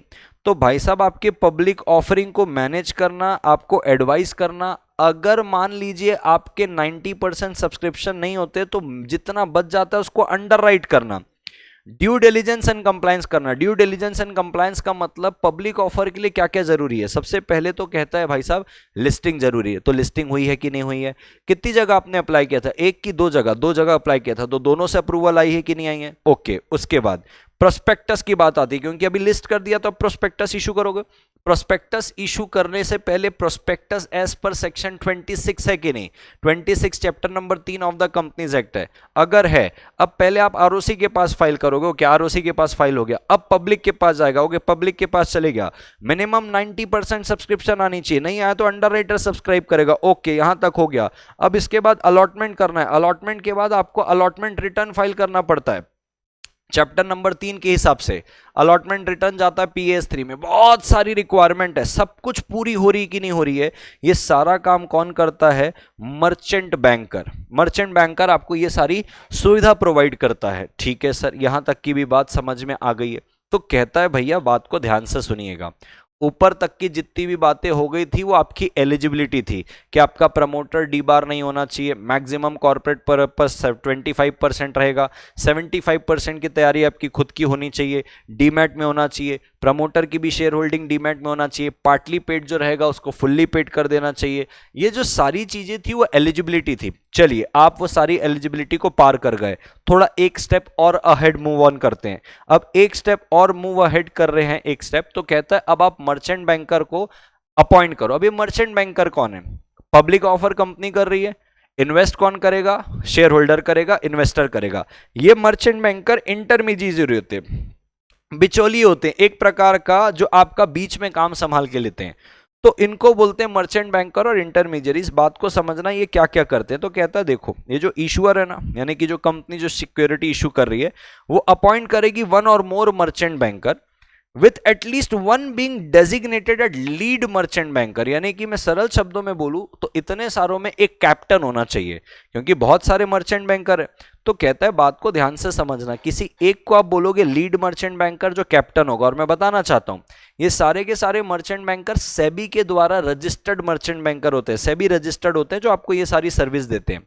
जानबूझ के रेगुलेशन के अंदर इनको घुसाने के लिए बोला जाता है, क्योंकि ये जिस तरीके से आपको लॉ कंप्लायंस करवाएंगे, जो ड्यू डिलीजेंस कराएंगे, ये आमतौर पर कोई और साधारण व्यक्ति नहीं कर पाता। तो सेबी के द्वारा रजिस्टर्ड होते हैं, जो स्टेक होल्डर इन्वेस्टर के इंटरेस्ट को ध्यान पे रखते हुए, उनके पैसे को ध्यान पे रखते हुए आपसे पूरा कंप्लायंस करवाते हुए पब्लिक ऑफर करवाते हैं। ठीक है सर। अब कहता है सर लीड मर्चेंट बैंकर रहेगा एक, क्योंकि एक से ज्यादा अगर मर्चेंट बैंकर, एक लीड मर्चेंट बैंकर रहेगा। तो अगर सर मल्टीपल मर्चेंट बैंकर है तो सबका रोल आपको डिवाइड करना पड़ेगा, ये सेबी रेगुलेशन में लिखा है। जैसे कोई एक देखेगा डिस्क्लोजर रिक्वायरमेंट, डिस्क्लोजर मतलब प्रोस्पेक्टस में सारी चीजें डिस्क्लोज है कि नहीं, पब्लिक को प्रॉपर इंफॉर्मेशन देते हुए आप इन्वेस्ट करा रहे हो, तो एक डिस्क्लोजर संभालेगा, एक अलॉटमेंट संभालेगा। अलॉटमेंट का प्रोस्पेक्टस दे दिया, लोगों ने सब्सक्राइब कर दिया, अब अलॉटमेंट की बात है। सर जिसका एप्लीकेशन रिजेक्ट हो गया क्योंकि उसने 5% एप्लीकेशन में नहीं दिया होगा, उसको रिफंड करवा दो। अंडर राइटिंग का काम कोई और करेगा। यानी कि सर अगर एक से ज्यादा मर्चेंट बैंकर अपॉइंट है, मल्टीपल मर्चेंट बैंकर है, एक लीड मर्चेंट बैंकर रहेगा कैप्टन, और साथ साथ में हर मर्चेंट बैंकर का रोल आपको स्पेसिफिकली बताना पड़ेगा। ये डिस्क्लोजर देखेगा, ये अलॉटमेंट देखेगा, ये रिफंड देखेगा, ये अंडर राइटिंग देखेगा। ये आपको पहले से डिसाइड करके रखना है, जो बातें यहां पे लिखी हुई है। ठीक है सर। मैं जीवन पे आगे बढ़ता हूं दोस्तों, आपने ये सारी चीजें अपॉइंट की, अब इसका मुद्दा क्या है, लॉजिक मैंने आपको बता दिया कि भैया पब्लिक ऑफर कोई मजाक चीज नहीं है। सारे कंप्लायंस करने के बाद इन्वेस्टर के इंटरेस्ट को प्रोटेक्ट करते हुए आपको आगे बढ़ के लेना है। ठीक है सर, यहां तक की चीजें हुई। अब मैं आपको लेके चलता हूं अपॉइंटमेंट ऑफ सिंडिकेट मेंबर्स की ओर। सर ये कौन है सर, सेबी रजिस्टर्ड इंटरमीडियरीज। ये वही इंटरमीडियरीज है जिसका बात अभी मैंने बताया, जो मर्चेंट बैंकर है, ये वही है। मैं सीधा सिंडिकेट मेंबर पे चलता हूं। Sir now what do you mean by syndicate member. अब सिंडिकेट मेंबर में जाने के पहले मैं आपको कुछ चीजें समझाना चाहता हूं। दोस्तों जब भी पब्लिक ऑफर होता है वो दो तरीके से होता है। एक होता है भाई साहब बुक बिल्डिंग प्रोसेस के थ्रू, और एक होता है फिक्स प्राइस के थ्रू। सर बुक बिल्डिंग के थ्रू होता है, उसका क्या मतलब होता है, आइए वो भी समझा देता हूं फटाफट कि किसको बुक बिल्डिंग बोलते हैं। बात को ध्यान से समझना दोस्तों। जैसा कि मान लो ये थोड़ा सा कचरा है यहाँ पे, बट मैंने ऐसे ही रेगुलर वालों को पूरा स्क्रिबल करके समझाया था, इसलिए मैं यही वाला एग्जांपल दोबारा ले रहा हूँ ताकि ज़्यादा टाइम वेस्ट ना हो। क्या होता है दोस्तों, जब कंपनी को खुद को नहीं पता होता है कि यार हम कितने शेयर्स मार्केट में इशू करें जो सब्सक्राइब हो जाए और कितने प्राइस में इशू करें, तो उस जगह आता है बुक बिल्डिंग प्रोसेस। तो सपोज करिए यहाँ पे क्या होता है, क्वांटिटी बैंड होता है। क्वांटिटी बैंड यानी कि यहाँ पे देखो कंपनी ने लिख के दिया अपने रेड हेरिंग प्रोस्पेक्टस पे। रेड हेरिंग प्रोस्पेक्टस कब होता है, जब आप बुक बिल्डिंग प्रोसेस के थ्रू जाते हो तो रेड हेरिंग प्रोस्पेक्टस लगता है, जब आप फिक्स्ड प्राइस में जाते हो तो प्रोस्पेक्टस लगता है। आइए पहले समझा देता हूं, समझ में आएगा। कहता है देखो भाई साहब, ये 1 लाख से लेके 10 लाख तक की सिक्योरिटी हम इशू करेंगे, ये क्वांटिटी बैंड बता दिया। यानी कि कंपनी को नहीं पता है कि हम किस प्राइस में कितने शेयर्स इशू करें, तो कंपनी रेड हेरिंग प्रोस्पेक्टस पे एक अंदाज बताती है कि हो सकता है हम 1 लाख से लेके 10 लाख तक की सिक्योरिटी इशू करें। प्राइस बैंड यानी कि कितने में, मिनिमम 100 रुपए में, मैक्सिमम 120 रुपए तक में हम इशू ला सकते हैं। ऐसे करके एक रेड हेरिंग प्रोस्पेक्टस कंपनी किसको दे देती है, पब्लिक में जारी कर देती है। अब पब्लिक से वो इनवाइट करती है बिड। बिड का मतलब ए नाम का एक शेयर होल्डर आता है, कहता है मैं कंपनी के 10,000 शेयर लेने को रेडी हूं 100 रुपए में। बी नाम का व्यक्ति आता है, कहता है मैं कंपनी के 50,000 शेयर लेने को रेडी हूं 120 रुपए में। सी नाम का एक व्यक्ति आता है, वो कहता है मैं कंपनी के 60,000 शेयर लेने को रेडी हूं 115 में। अब मान लीजिए 100 बिड आती है मान लीजिए 115 में, और 500 बिड आती है 120 पे, और 1000 बिड आती है 114 रुपए में। आपको क्या लगता है किस पे हमको बिड एक्सेप्ट करना चाहिए? तो दोस्तों अगर बात को समझोगे तो देखो सबसे ज्यादा बिड किस पे है, ये 1000 लोगों ने बिड किया है 114 के प्राइस में। तो कंपनी को ये बात समझ में आ जाती है कि ज्यादा पब्लिक 114 रुपए में, लोग 114 रुपए में हमारी सिक्योरिटी को लेना चाहते हैं। तो अब कंपनी क्या करेगी, मान लीजिए उसको कितने रुपए की जरूरत है, 1 करोड़ रुपए की जरूरत है, डिवाइड बाय 114 करेगी, तो इसको पता चल जाएगा कि मोटा मोटा हमको 88,000 शेयर्स क्या करने, इशू करने 114 रुपए में। इसको बोलते हैं प्राइस डिस्कवरी मेथड, इसको बोलते हैं बुक बिल्डिंग मेथड। यानी कि हमको नहीं पता कि हम कितने शेयर्स इशू करें और किस प्राइस पे इशू करें, तो इस परिस्थिति के अंदर वो क्वांटिटी का रेंज बता देते हैं और प्राइस का रेंज बता देते हैं, और पब्लिक को बोलते हैं आप बिड करो। तो पब्लिक से हमको क्या अंदाजा मिला, पब्लिक से अंदाजा मिला कि 1000 लोगों की बिड आई है 114 रुपए में, तो इसका मतलब 114 एक अच्छा प्राइस है। अब कंपनी डिसाइड करती है उसको मान लो 1 करोड़ रुपए चाहिए पब्लिक से, डिवाइडेड बाय 114, तो मोटा मोटा 88,000 की सिक्योरिटी इशू करनी, 88,000 शेयर्स इशू करने 114 रुपए में। इसको बोलते हैं बुक बिल्डिंग प्रोसेस, जहां पे आप फिक्स प्राइस नहीं बताते हो, रेंज बताते हो प्राइस की और रेंज बताते हो क्वांटिटी की। यहां तक की बात समझ में आई, मैं उम्मीद करता हूं यहां तक की चीजें आपको पता है। अब दोस्तों थोड़ा सा जब आगे बढ़ते हैं तो कहता है देखो, मान लीजिए आप बुक बिल्डिंग के थ्रू पब्लिक ऑफर कर रहे हो, बुक बिल्डिंग के थ्रू यानी कि कोई फिक्स प्राइस नहीं है, प्रोस्पेक्टस के थ्रू नहीं जा रहे हो, रेड हेरिंग प्रोस्पेक्टस के थ्रू जा रहे हो, जहां पे आप पब्लिक को क्या करोगे, बिड के लिए इनवाइट करोगे। Now who is this syndicate member, बात को बिल्कुल ध्यान से समझना। मान लीजिए XYZ लिमिटेड है, ये अपना एक IPO प्लान कर रही है, initial public offer book building के थ्रू, तो इसने प्राइस रेंज बता दी कि भाई 95 रुपीज से लेके 105 रुपए तक की हम सिक्योरिटी इशू कर सकते हैं। अच्छा एक बात और बताना चाहता हूं, जरूरी नहीं है यहां पे अगर 1000 लोगों ने 114 के ऊपर बिड किया तो कंपनी यही चूज करे, कंपनी फ्री टू चूज है। जैसे 500 लोगों ने 120 को भी किया है, तो हो सकता है इनको लग रहा है कि यार 120 में भी काम बन जाएगा, तो जरूरी नहीं है कि वो जब से सबसे ज्यादा जिस अमाउंट पे बिड हो रहा है उस पे करे। कंपनी चाहे तो ये 500 बिड जो 120 रुपए में आया, यानी कि 500 लोगों ने 120 की बिड की, वो भी कर सकती है। It is up to company. ठीक है सर, अब मैं आगे चलता हूं। मैं आपको बता रहा था, मान लीजिए एक XYZ लिमिटेड करके कंपनी है, वो IPO प्लान कर रही है, उसने प्राइस बैंड दिया 95 रुपीज से लेके 105 रुपए तक के आसपास हम इशू करेंगे। वो अपॉइंट करती है एक ABC कैपिटल मार्केट्स को as a merchant bank, sorry syndicate member.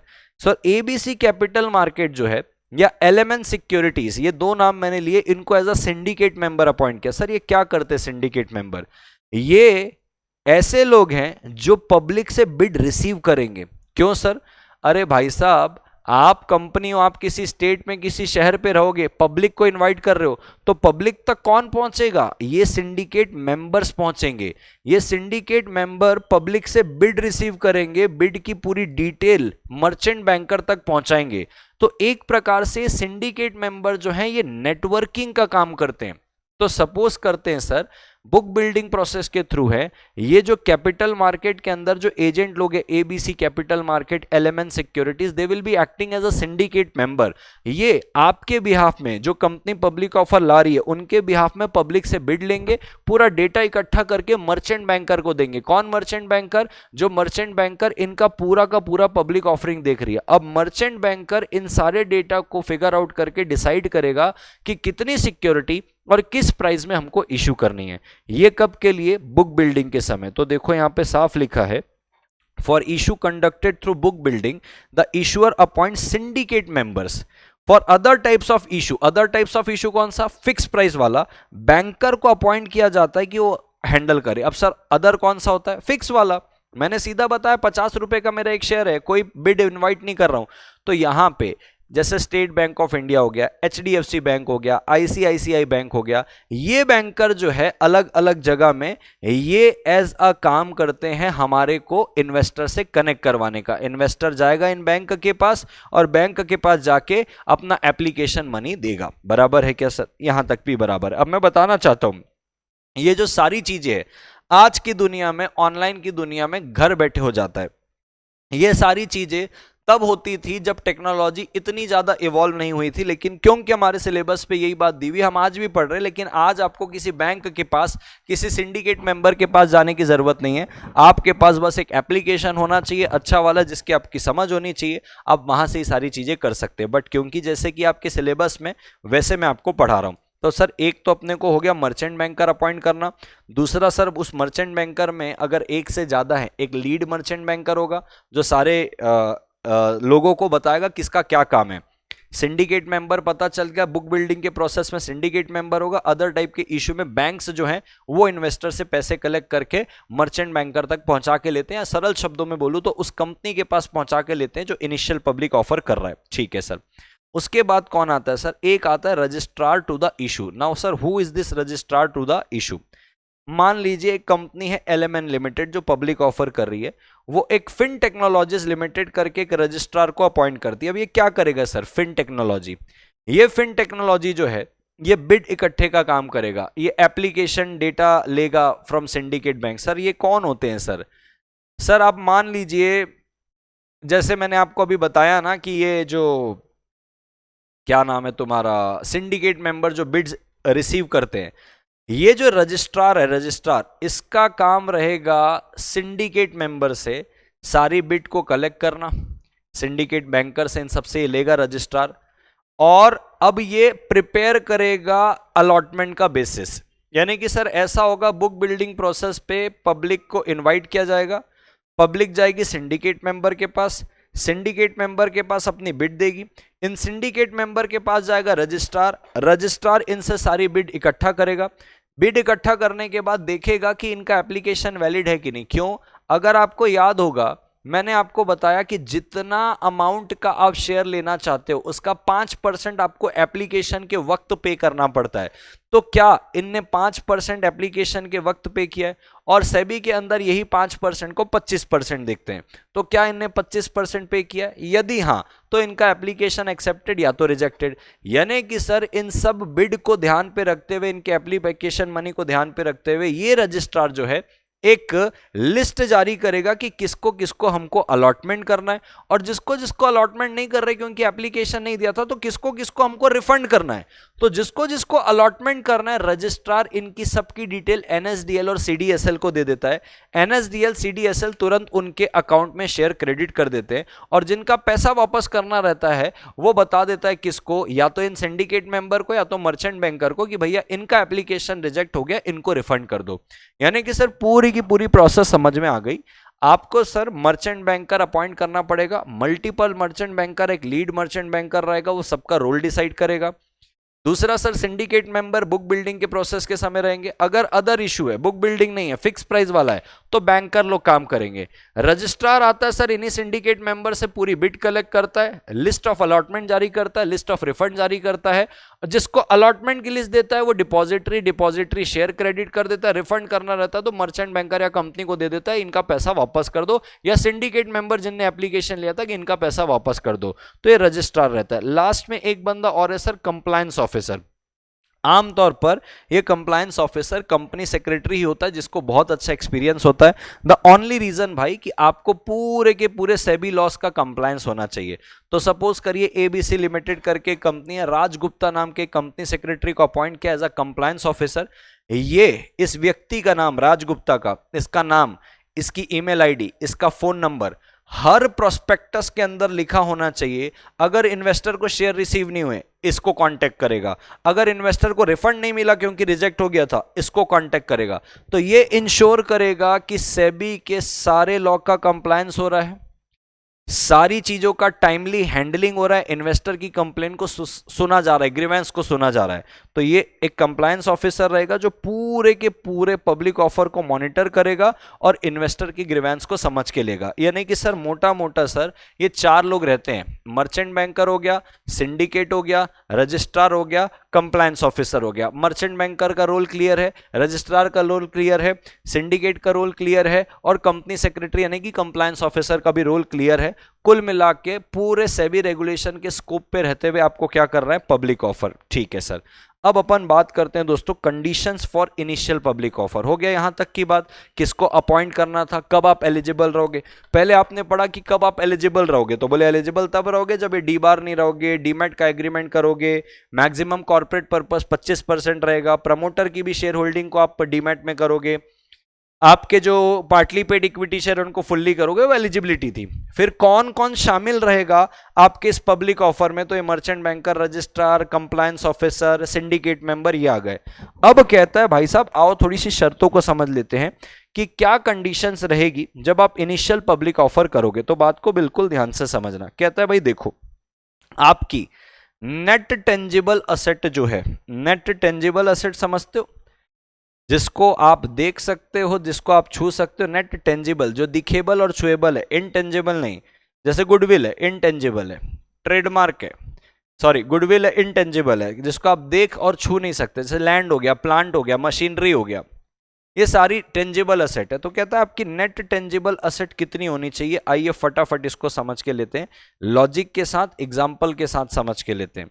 तो दोस्तों कहता है, मान लीजिए ladies and gentleman, boys and girls, एक ही सेकेंड में आपको पूरी चीजें लिख के बताता हूं। ये मैं यहां गया, बात को ध्यान से सुनिएगा। कहता है मान लीजिए ये ईयर 1 है, ये ईयर 2 है, ये ईयर 3 है। आपके नेट टेंजिबल असेट होने चाहिए, उसमें से मॉनेटरी असेट कितने होने चाहिए, ऑफ विच मॉनेटरी असेट कितने होंगे, of which monetary asset, MA is a monetary asset. बात को ध्यान से सुनना। तो कहता है दोस्तों, जैसे कि ईयर 1 में आपके पास 3.5 करोड़ की नेट टेंजेबल असेट है, ईयर 2 पे आपकी 3.2 करोड़ की नेट टेंजेबल असेट है, ईयर 3 में 3.4 करोड़ की नेट टेंजेबल असेट है। मैं उम्मीद कर रहा हूं नेट टेंजेबल असेट आप समझ पाते होगे बेटा। नेट टेंजेबल असेट का मतलब आपकी जो टोटल असेट है उसमें से आप इनटेंजेबल असेट और लाइबिलिटीज माइनस कर दो तो नेट टेंजेबल असेट आएगी। ठीक है सर। अब कहता है इस पे से 1.2 करोड़ जो है मॉनेटरी असेट है, यहां पे कहता है 1.8 करोड़ जो है मॉनेटरी असेट में है, 2.2 करोड़ जो है ये मॉनेटरी असेट में है। यानी कि सर ये हुआ 34%, ये हुआ 56% और ये हुआ 59%।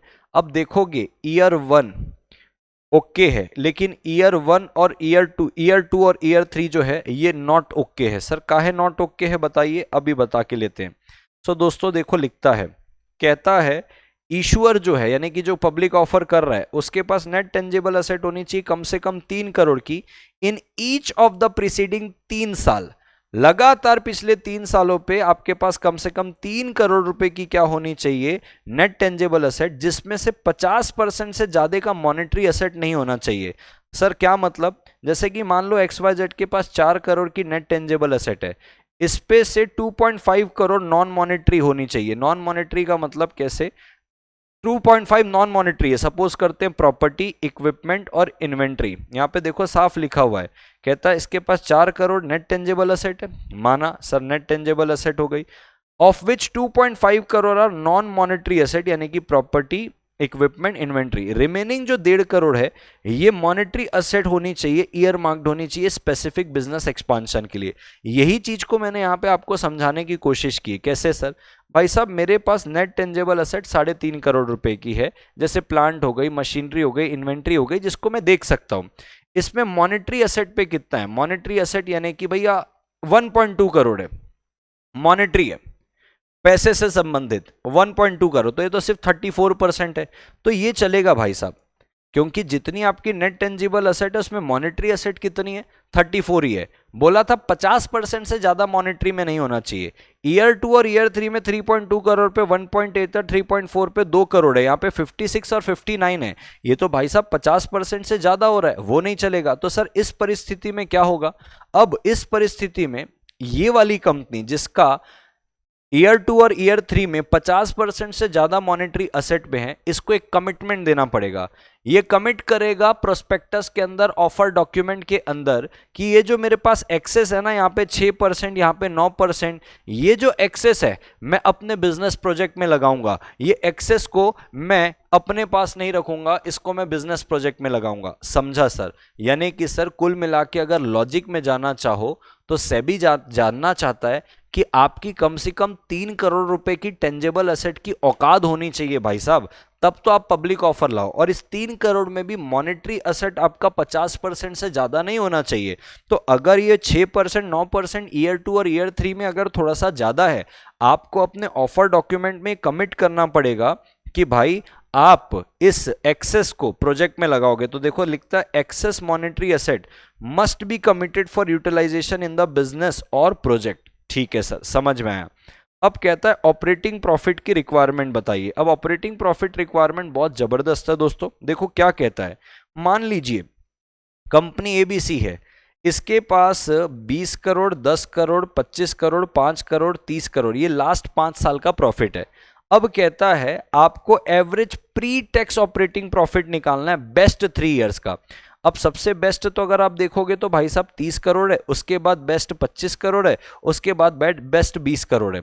अगर आप देखोगे 30, ये 50, 50 के बाद ये 75, 75 डिवाइडेड बाय अब 3 करोगे, 75 डिवाइडेड बाय अब 3 करोगे, कितना आ रहा है भाई साहब, 75 डिवाइडेड बाय 3, 25 करोड़ मेरे पास आ रहा है। क्या कहता है, issuer must demonstrate a minimum average pre tax operating profit कितना, 15 करोड़ का, calculated over the 3 most profitable years out of the last 5 years.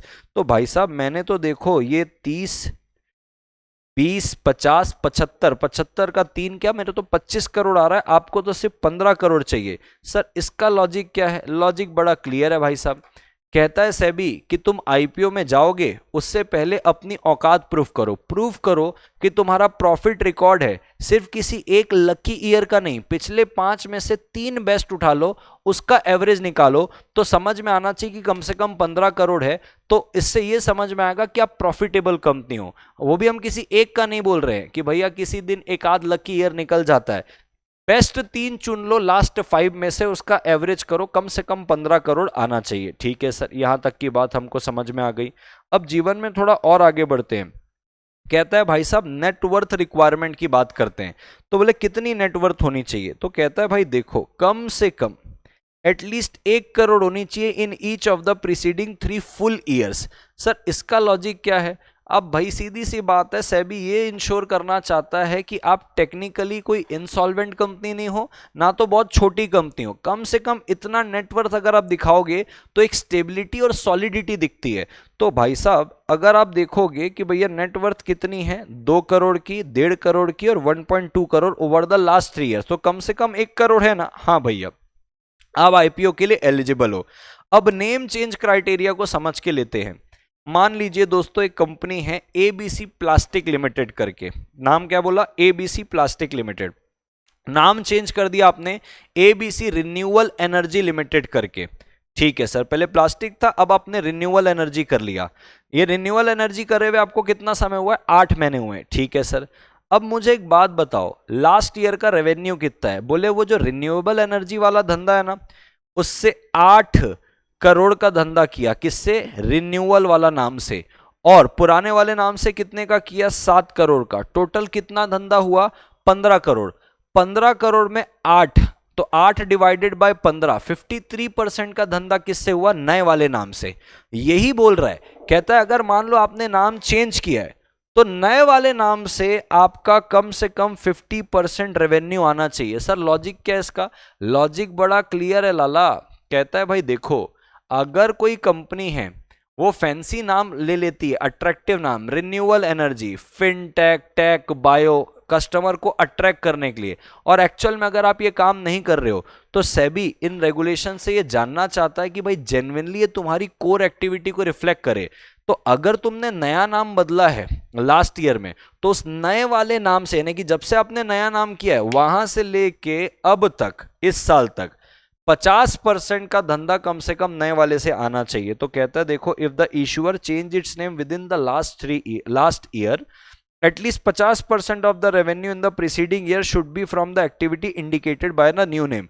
तुमने लास्ट ईयर नाम चेंज किया है, तो लास्ट ईयर जब से तुमने नाम चेंज किया नए वाले नाम से 50% का रेवेन्यू आना चाहिए, ताकि वो तुम्हारी हार्डकोर एक्टिविटी को रिफ्लेक्ट करे। ऐसा नहीं कोई फैंसी नाम दिखा दिया कस्टमर को अट्रैक्ट करने के लिए, नहीं भाई साहब ऐसा नहीं हो सकता। अब आता है भाई साहब देखो एक alternate eligibility provision. Sir what do you mean by this alternate eligibility provision? देखो दोस्तों अभी कंडीशन मैंने आपको बताई, आपका नेट टेंजेबल असेट कितना होना चाहिए? कहता है भाई साहब कम से कम 3 करोड़ होना चाहिए लगातार पिछले 3 सालों पे, और उस 3 करोड़ में ज्यादा से ज्यादा लिखता है with not more than 50% held in monetary asset, 50% से ज्यादा मॉनेटरी एसेट में नहीं होना चाहिए। ठीक है सर। दूसरा कहता है ऑपरेटिंग प्रॉफिट पिछले 5 बेस्ट सालों में से किसी 3 साल का बेस्ट ऑपरेटिंग, आपका जो pre tax operating profit 15 crore का होना चाहिए एवरेज करने के बाद। लास्ट 5 साल है, उसका बेस्ट 3 उठाओ, उसका एवरेज करो, 15 करोड़ होना चाहिए कम से कम। ठीक है सर। नेटवर्थ रिक्वायरमेंट बोल दिया, लगातार पिछले 3 सालों में कम से कम 1 करोड़ होनी चाहिए। नेम चेंज क्राइटेरिया के लिए बारे से बता दिया। अब कहता है भाई अल्टरनेट, मान लीजिए आपकी इतनी रिक्वायरमेंट नहीं है, मतलब आपका नेटवर्थ इतना नहीं है, आपका प्री टैक्स ऑपरेटिंग प्रॉफिट इतना नहीं है, आपका नेट टेंजिबल असेट जो है जो 3 करोड़ का कम से कम बोला है वो नहीं है, तो आपको एक अल्टरनेट भी दिया। सर क्या अल्टरनेट दिया? आइए मैं आपको बताता हूं। कहता है भाई बात को ध्यान से सुनो, आप ऊपर की चीजों को नहीं कर पा रहे हो, बराबर है क्या, आप ऊपर की फाइनेंशियल रिक्वायरमेंट को पूरी नहीं कर पा रहे हो। सभी बोलता है कोई बात नहीं, आप फाइनेंशियली स्ट्रांग नहीं हो, बोले हम नहीं है, बोले कोई बात नहीं। अब भाई साहब ऐसा करते हैं, हम आपको एक अल्टरनेट देते हैं। बोले क्या अल्टरनेट देते हैं? हम आपको एक अल्टरनेट देते हैं कि आप बुक बिल्डिंग प्रोसेस से चले जाओ और बुक बिल्डिंग प्रोसेस से जाके बड़े इन्वेस्टर्स जो आपकी कंपनी में रेडी है इन्वेस्ट करने के लिए, उनको इनवाइट कर लो। सर हु इज द बड़े इन्वेस्टर? क्वालिफाइड इंस्टीट्यूशनल बायर्स होते हैं जो बड़े इन्वेस्टर होते हैं। अब कहता है भाई साहब एक काम करो, मान लो जैसे आप 100 लाख के शेयर इशू कर रहे हो, तो क्वालिफाइड इंस्टीट्यूशनल बायर को 75 लाख के शेयर्स दे दो। अब मान लीजिए अगर सिर्फ 60 लाख उन्होंने लगाया क्वालिफाइड इंस्टीट्यूशनल बायर से, यानी कि कंडीशन फेल हो गई, तो आप अपने पूरे पैसे रिफंड कर देना। यानी कि सर मान लीजिए हम इतनी बड़ी कंपनी नहीं है सर, जितनी बड़ी कंपनी ऊपर बताई जा रही थी, ये 3 करोड़ 15 करोड़ 1 करोड़, हमारा इतना फाइनेंशियल कैपेबिलिटी नहीं है। अर्ली स्टेज पे हो, न्यू वाली कंपनी हो, प्रॉफिट और नेटवर्थ का क्राइटेरिया पूरा नहीं कर रहे हो, सबसे पहली शर्त आप बुक बिल्डिंग के रास्ते से आओ। यानी कि आप पहले रेड हेरिंग प्रोस्पेक्टस इश्यू करोगे, बिडिंग इनवाइट करोगे, फिर जैसा पब्लिक चाहेगी उस हिसाब से आप उस प्राइस पे लाओगे और कम से कम 75% QIB को दोगे। बराबर है, ये QIB म्यूचुअल फंड हो सकता है, ये QIB बैंक हो सकता है, ये QIB इंश्योरेंस कंपनी हो सकता है, ये फाइनेंशियल इंस्टीट्यूशनल इन्वेस्टर हो सकते हैं। ये QIB अगर 75% आपका सब्सक्राइब कर लेते हैं, बल्ले बल्ले आप IPO ले आओ, नहीं तो आप फेल हो जाओगे। यानी कि सर छोटी कंपनी, गरीब कंपनी के लिए, नई नवेली कंपनी के लिए अगर फाइनेंशियल कंडीशन सेटिस्फाई नहीं होती है, स्टिल प्रोसीड कर सकते हैं IPO से। पहले बुक बिल्डिंग करना पड़ेगा, QIBs को इनवाइट करना पड़ेगा, अगर नहीं हुआ 75% तो भैया रिफंड करना पड़ेगा। ये प्रोविजन क्या करता है, इनकरेज करता है इंस्टीट्यूशनल इन्वेस्टर को, बैंक को, कि भाई आप पार्टिसिपेट करो, भले कोई भी छोटी कंपनी है चलेगा। तो इससे दो फायदे होते हैं, छोटी कंपनी बेचारी जो IPO लाना चाहती है लेकिन इतनी बड़ी फाइनेंशियल स्टेबिलिटी नहीं है, वो ला पाती है। अब ये जो B वाला पॉइंट है, ये सिर्फ और सिर्फ किसका अल्टरनेटिव है? इन सारे पॉइंट का अल्टरनेटिव है ये वाले, बराबर है। बाकी और किसी का अल्टरनेटिव नहीं है। अगर भाई साहब ये नेम चेंज वाला, मतलब ये ऊपर की सारी चीज समझ लो, 4 चीजें, बराबर है, ऊपर की 4 चीजों का अल्टरनेटिव है। अब आगे जब मैं जितना भी जाऊंगा, जैसे C पॉइंट बोलूंगा, D पॉइंट बोलूंगा, E पॉइंट बोलूंगा, F पॉइंट बोलूंगा, G पॉइंट बोलूंगा, इसका कोई संबंध नहीं, ये कॉमन है। चाहे आप बुक बिल्डिंग प्रोसेस के थ्रू जाओ, चाहे आप ये फाइनेंशियल स्टेबिलिटी की प्रोसेस से जाओ जहां पे आप फिक्स प्राइस में जाओगे, ये सबके लिए कॉमन है। अब बात को बिल्कुल ध्यान से समझना ladies and gentleman. Convertible debt instrument, sir क्या कह रहा है ये? कहता है IPO जो है ना, आप कन्वर्टेबल डेट इंस्ट्रूमेंट का भी ला सकते हो विदाउट प्रायर लिस्टिंग। सर इसका लॉजिक क्या है? लॉजिक बड़ा सिंपल है भाई साहब। मान लो कोई कंपनी, अब सेबी इसको अलाउ कर रही है, बोले भाई पहले ना तू कन्वर्टेबल डेट वाला इंस्ट्रूमेंट कर ले लिस्टिंग को इक्विटी के पहले। अब मुद्दा क्या है सर, कन्वर्टेबल डेट क्या होता है? आप डिबेंचर देते हो, ये डिबेंचर 2 साल 5 साल 10 साल बाद इक्विटी में क्या होता है, कन्वर्ट। लेकिन ये वाली हरकत देखो क्या होता है, कई कंपनी को बड़ा दर्द होता है, दर्द इन द सेंस वो इक्विटी जल्दी से लिस्ट नहीं कर पाते हैं।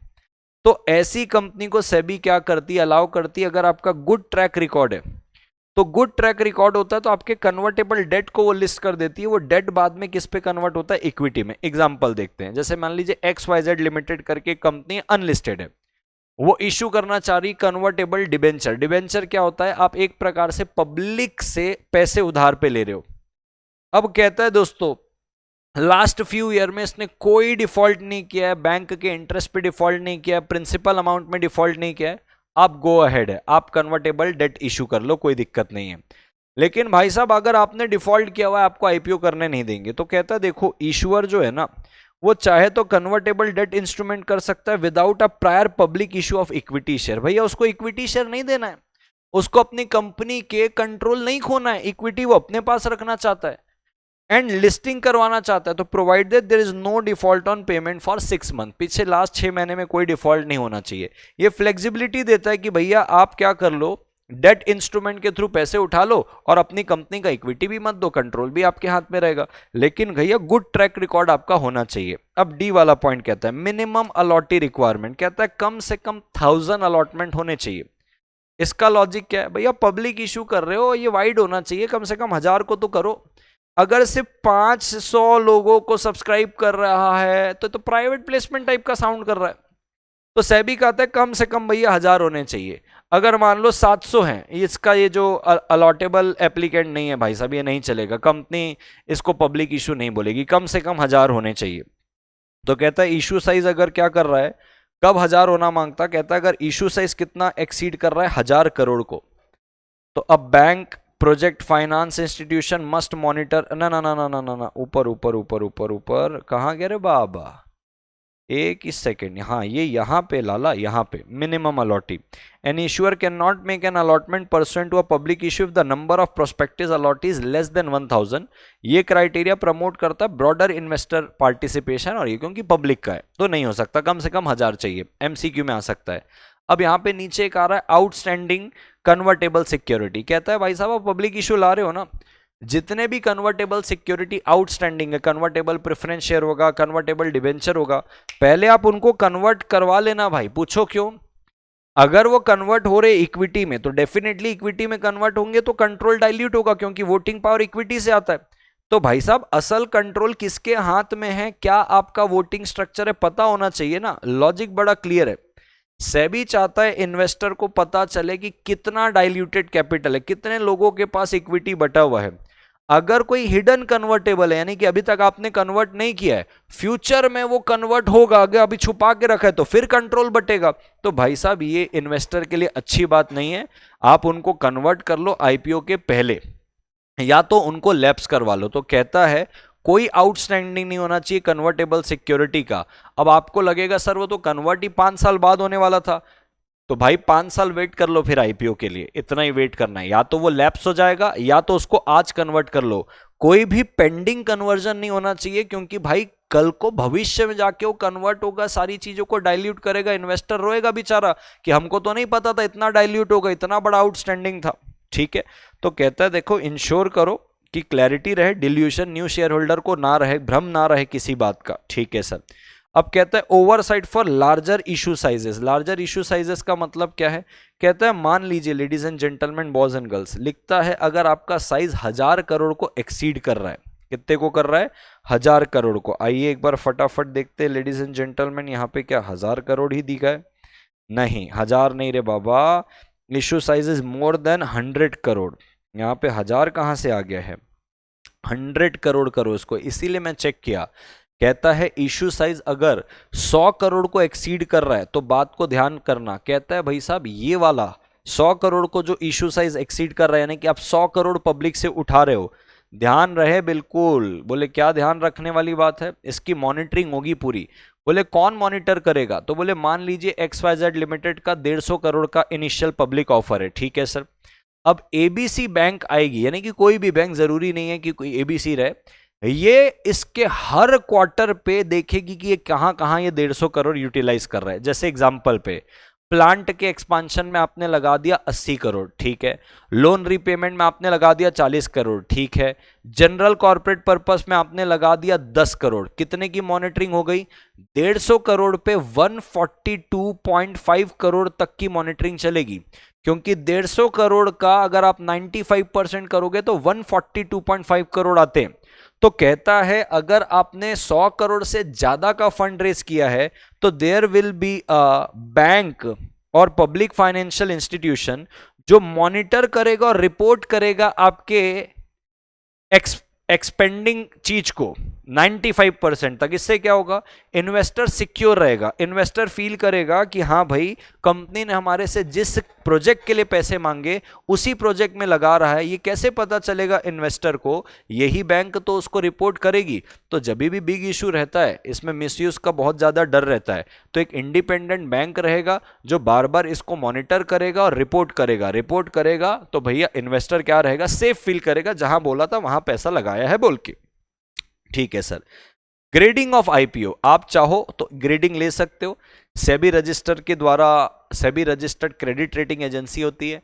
AAA एकदम highest safety, AA high safety, A adequate safety, B moderate safety, C risk, D का मतलब सब्सटेंशियल रिस्क या भागे गए पैसे लेके, ये इस प्रकार की क्रेडिट रेटिंग होती है जो आप सेबी के द्वारा रजिस्टर्ड क्रेडिट रेटिंग एजेंसी से ले सकते हो। मैं बोला है, अब मॉड्यूल पे मैं बोला है मेरे लाल, ये देखो यहां पे मॉड्यूल पे मैं बोला है, मैं का मतलब आप चाहो तो ले सकते हो, यानी कि इसको ऑप्शनल बताया हुआ है कि लेना है तो ले सकते हो, ना लेना हो तो ना भी लो, चलेगा। ठीक है सर, मैं जीवन पे आगे बढ़ता हूं ladies and gentleman, boys and girls. अब आपको थोड़ा आगे लेके चलता हूं, प्राइसिंग ऑफ शेयर्स के बारे से बात करते हैं। Pricing of shares in public issue, public issue में प्राइसिंग का क्या रोल रहेगा, आइए दोस्तों फटाफट बात को समझ के लेते हैं अबाउट द प्राइसिंग।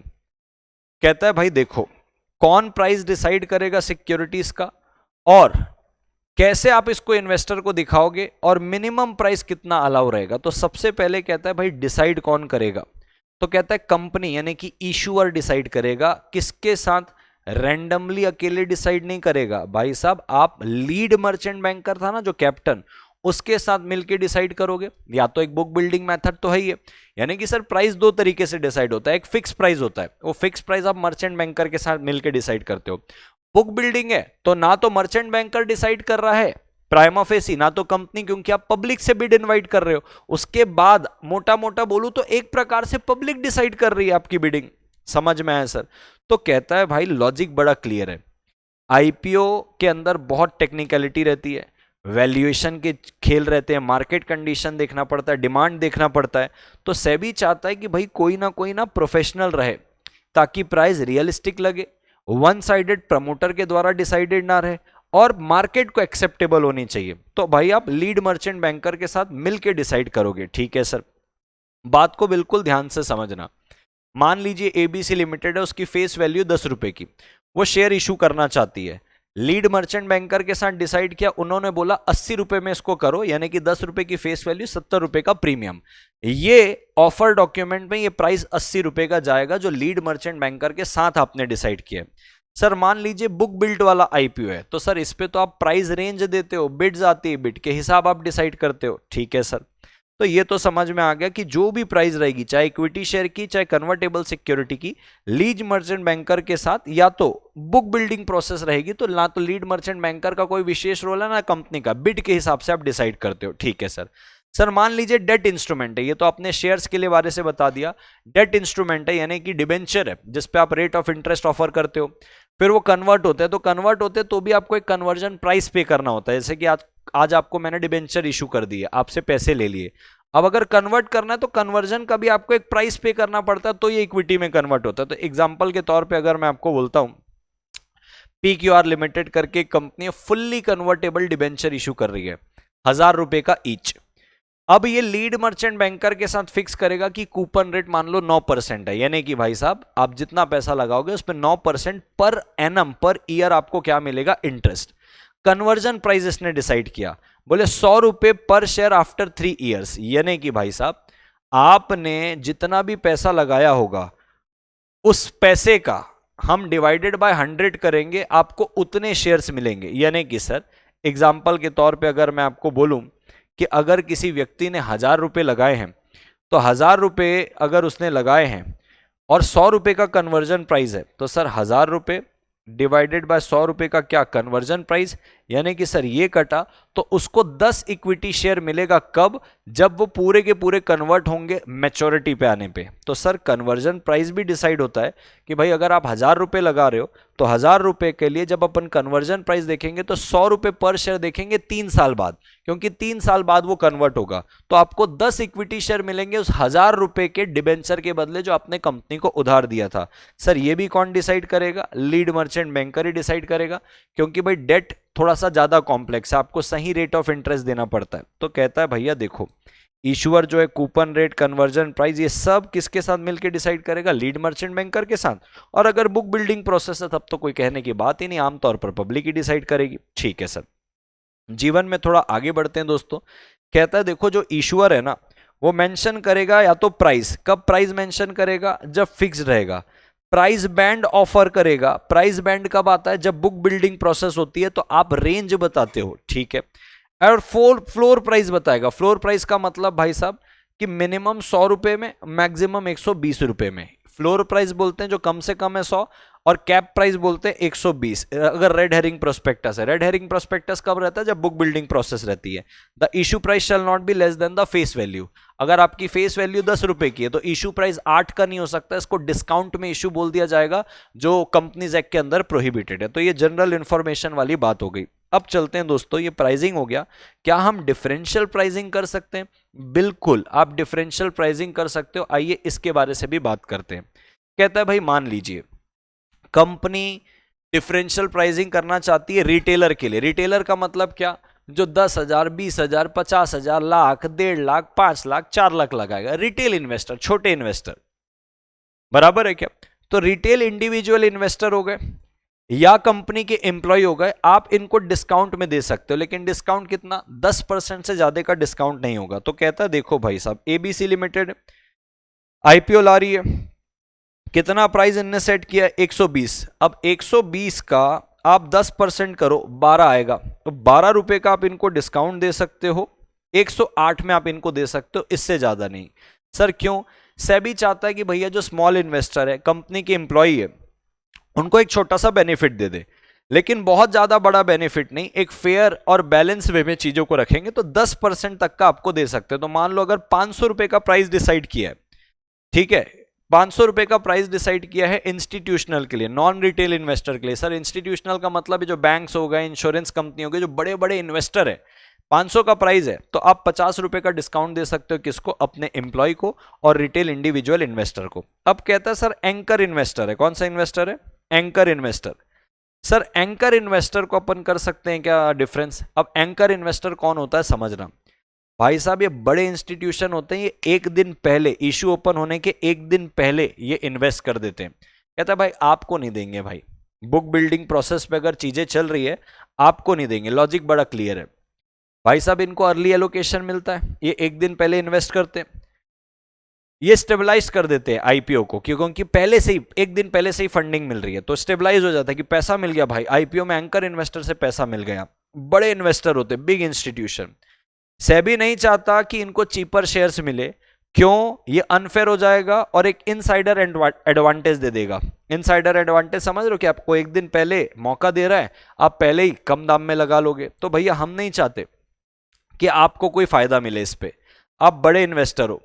तो मान लो हमने 700 रुपए का प्राइस डिसाइड किया, आपको 700 रुपए में ही देना पड़ेगा। तो कहता है देखो, should not be lower than the price offer to other applicant. Other applicant यानी कि कौन? रिटेल को छोड़ दो, एम्प्लॉय को छोड़ दो, बाकी को कितने में दे रहे थे? यहाँ पे 120 में दे रहे थे, इनको भी 120 में ही देंगे। The reason is very simple, आप एक दिन पहले इन्वेस्ट करते हो भाई साहब, तो आपको ज्यादा कुछ देना नहीं पड़ेगा। ये लार्ज इंस्टीट्यूशनल इन्वेस्टर होते हैं, बहुत सारा पैसा इनके पास होता है, और ऑफर ओपन होने के पहले ही, जनरल ऑफर पब्लिक को ओपन होने के पहले ही ये इन्वेस्ट कर देते हैं। तो सीधी सी बात है भाई साहब, बिग इन्वेस्टर हो, लार्ज कंपनी में इन्वेस्ट करते हो, म्यूचुअल फंड, फाइनेंशियल इंस्टीट्यूशन जैसे हो, आपको ज्यादा प्राइस डिफरेंस नहीं देगा। अब अर्ली इन्वेस्टमेंट करते हो कंपनी के अंदर, ठीक है सर, स्टेबल हो जाता है मार्केट। अब आते हैं सर दूसरी बात में, सी वाले में। अब सर ये alternate method of book building. Alternate method of book building का मतलब क्या है सर? कि सर ऊपर अगर आप देखोगे तो ये फिक्स प्राइस वाला था, अब मैं नीचे चल रहा हूं, alternate method of book building, यानी कि सर यहां पे हम बुक बिल्डिंग के थ्रू कर रहे हैं। सर यहां पे क्या कर रहे थे हम लोग? यहां पे पहले वाले में फिक्स प्राइस में कर रहे थे। फिक्स प्राइस यानी कि 120 रुपए का प्राइस था, 10 रुपए अपन ने ऑफ कर दिया। अब सर बुक बिल्डिंग हो रहा है। बुक बिल्डिंग का मतलब क्या हो रहा है सर? बिड इनवाइट करेंगे। तो सपोज करिए फ्लोर प्राइस है 300 रुपए, यानी कि इतना मिनिमम इस पे बिडिंग होगी। अब कहता है फ्लोर प्राइस में आप मैक्सिमम 10% का डिस्काउंट दे सकते हैं, यानी कि 270 रुपए का। अब इसका क्या कारण है? ये alternate book building. Alternate book building यानी कि भाई लोग बिड करेंगे, लोग बिड करेंगे, उसके हिसाब से प्राइस डिसाइड होगा। कहता है इसमें भी इंप्लॉय को और छोटे इन्वेस्टर को आप छूट दे दो, जो फ्लोर प्राइस होगा ना उस पे भी 10% का डिस्काउंट दे दो, ये उस पे भी बिड कर सकते हैं। तो कहता है देखो, अगर इश्यूअर ऑप्ट कर रहा है बुक बिल्डिंग के लिए, फिक्स प्राइस में नहीं जा रहा जैसे ऊपर जा रहा था, स्पेसिफाइड सिक्योरिटी आप इंप्लॉय को दे दो at a price lower than the floor price, लेकिन 10% से ज्यादा का डिफरेंस नहीं होना चाहिए। तो अगर 200 पे है, उसका 10% आप करोगे तो भाई साहब आप कितना? 180 का फ्लोर प्राइस में उनको दे सकते हो। समझ में आई सर बात? अब रूल क्या है सर फेस वैल्यू के लिए? तो रूल बड़ा क्लियर है, इतना इतना इतना क्लियर है कि मैं आपको क्या बताऊं। कहता है भाई देखो, फेस वैल्यू ऑफ शेयर्स 10 रुपए से कम हो सकती है, लेकिन 1 रुपए से कम नहीं होगी। अब 1 से कम क्या करोगे, कब, जब आपका इशू प्राइस 500 और मोर है, यानी कि 500 और मोर का आपका इशू प्राइस है, तो कम से कम आपकी फेस वैल्यू कितनी होगी भाई साहब, 1 रुपए की। लेकिन अगर आपका इशू प्राइस 500 से कम है, यानी कि 499 तक है, 500 भी नहीं छू रहा है, लेस देन 500 है, तो कितना होगा, 10। तो सरल शब्दों में बोलूं सर, 500 और मोर है, तो फेस वैल्यू मिनिमम कितनी होगी, 1 रुपए की। लेकिन सर 499 है सर, अप टू 499 है, तो आपकी फेस वैल्यू कितनी होगी, कम से कम 10 रुपए की होगी। क्लियर है सर, ये आप ध्यान रखना एमसीक्यू के संबंध में। यहां तक की चीजें क्लियर हो गई, ठीक है सर। अब प्रमोटर के कंट्रीब्यूशन के बारे से थोड़ा बात करिए सर। भाई बड़ा सिंपल लॉजिक है, सेबी चाहता है भाई तुम पब्लिक से पैसे उठा रहे हो और खुद के छोटे से पैसे लगाओगे, तो सेबी चाहता है skin in the game. Skin in the game मतलब प्रमोटर तेरा भी स्वार्थ जुड़ा रहना चाहिए। तो प्रमोटर ये नहीं चाहता, मतलब सेबी ये नहीं चाहता कि प्रमोटर पब्लिक से जोरदार पैसा ले और खुद बहुत छोटा सा स्टेक लगाए। इसके लिए इन्वेस्टर का कॉन्फिडेंस गेन करवाने के लिए सेबी चाहता है प्रमोटर आपका जो आईपीओ का साइज रहेगा ना, उसका कम से कम 20% of the post issue capital आपका लगे रहना चाहिए। सर एग्जांपल दीजिए, मान लीजिए कंपनी की एग्जिस्टिंग शेयर 80 लाख रुपए के हैं, ठीक है, न्यू शेयर 20 लाख के इशू है, टोटल कितने हो गया, 100 लाख। इस 100 लाख में प्रमोटर का कम से कम 20 लाख होना चाहिए। अगर सर प्रमोटर ऑलरेडी 25 लाख रखा हुआ है, कोई बात ही नहीं है। सर अगर प्रमोटर 10 लाख रखा हुआ है, तो सेबी बोलेगा भाई 10 लाख के तू और शेयर्स ले। बड़ा क्लियर लॉजिक है सर।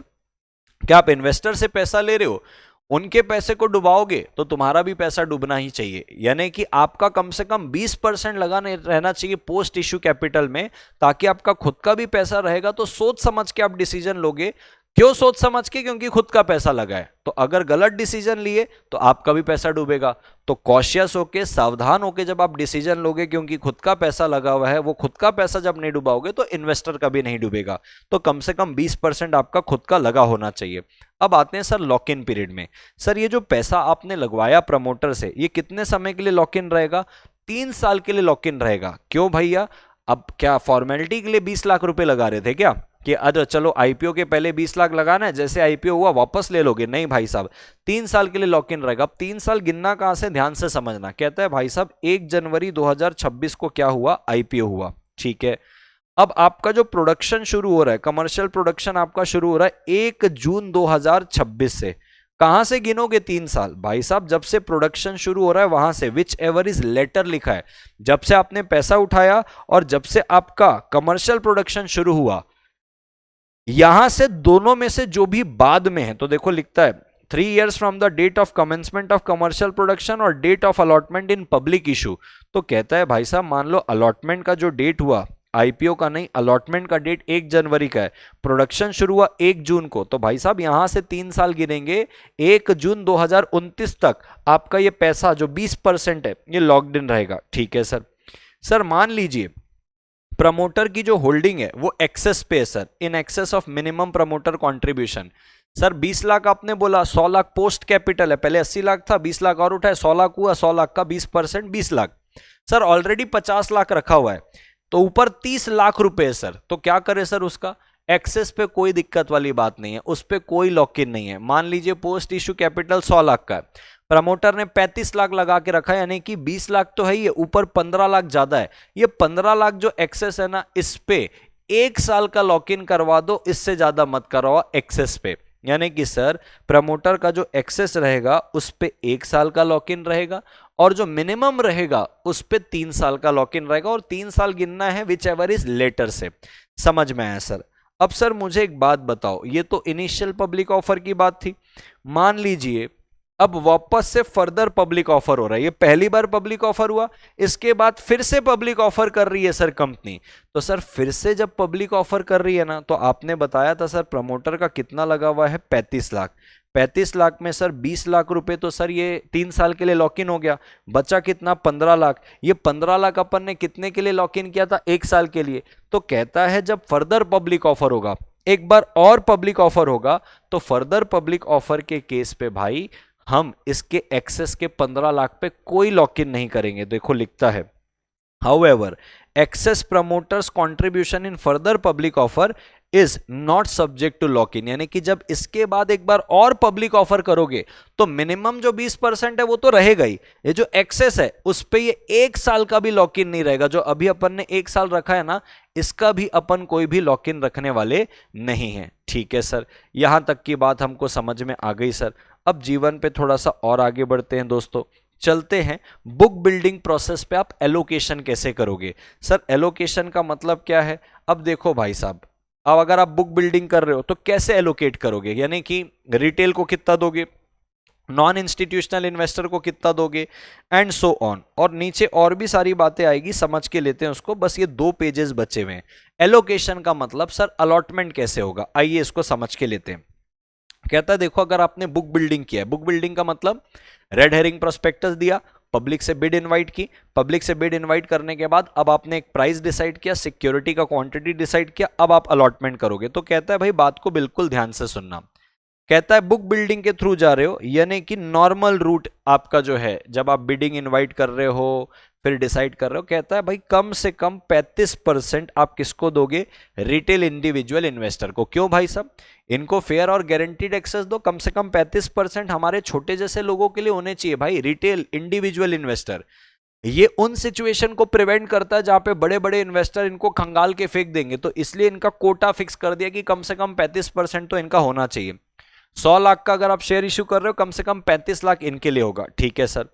सर उसके बाद 15% जो है ये नॉन इंस्टीट्यूशनल इन्वेस्टर के लिए होगा। सर नॉन इंस्टीट्यूशनल इन्वेस्टर का मतलब जो हाई नेटवर्थ इंडिविजुअल होते हैं ना, जो रईस लोग होते हैं, क्यूआईबी की बात नहीं कर रहा हूं, कॉर्पोरेट्स की बात कर रहा हूं, क्वालिफाइड इंस्टीट्यूशनल बायर की नहीं, वेल्दी पीपल जो होते हैं, बहुत पैसा है, रिटेल इंडिविजुअल इन्वेस्टर के ऊपर जो आते हैं, कॉर्पोरेट्स आ गए अपार्ट फ्रॉम क्यूआईबी, 15% उनके लिए रहेगा। और बचा हुआ 50% क्यूआईबी के लिए रहेगा। लेकिन जब क्यूआईबी को भी आप दोगे ना, क्यूआईबी के 50% में से 5% आप रखोगे म्यूचुअल फंड के लिए। सर इसका क्या मतलब है? सर पहले तो दूसरे वाले का लॉजिक बताओ भाई। जो हाई नेट वर्थ वाले इंडिविजुअल है, एक बैलेंस हो जाएगा, 35% भाई साहब थोड़े गरीबों के लिए, 15% रईसों के लिए, बचा 50% आपने क्यूआईबी को दे दिया। तो क्यूआईबी को आप 50% दे रहे हो, उसमें 5% म्यूचुअल फंड के लिए। लॉजिक क्या है भाई? क्यूआईबी जो है होते हैं एकदम सोफिस्टिकेटेड इन्वेस्टर होते हैं।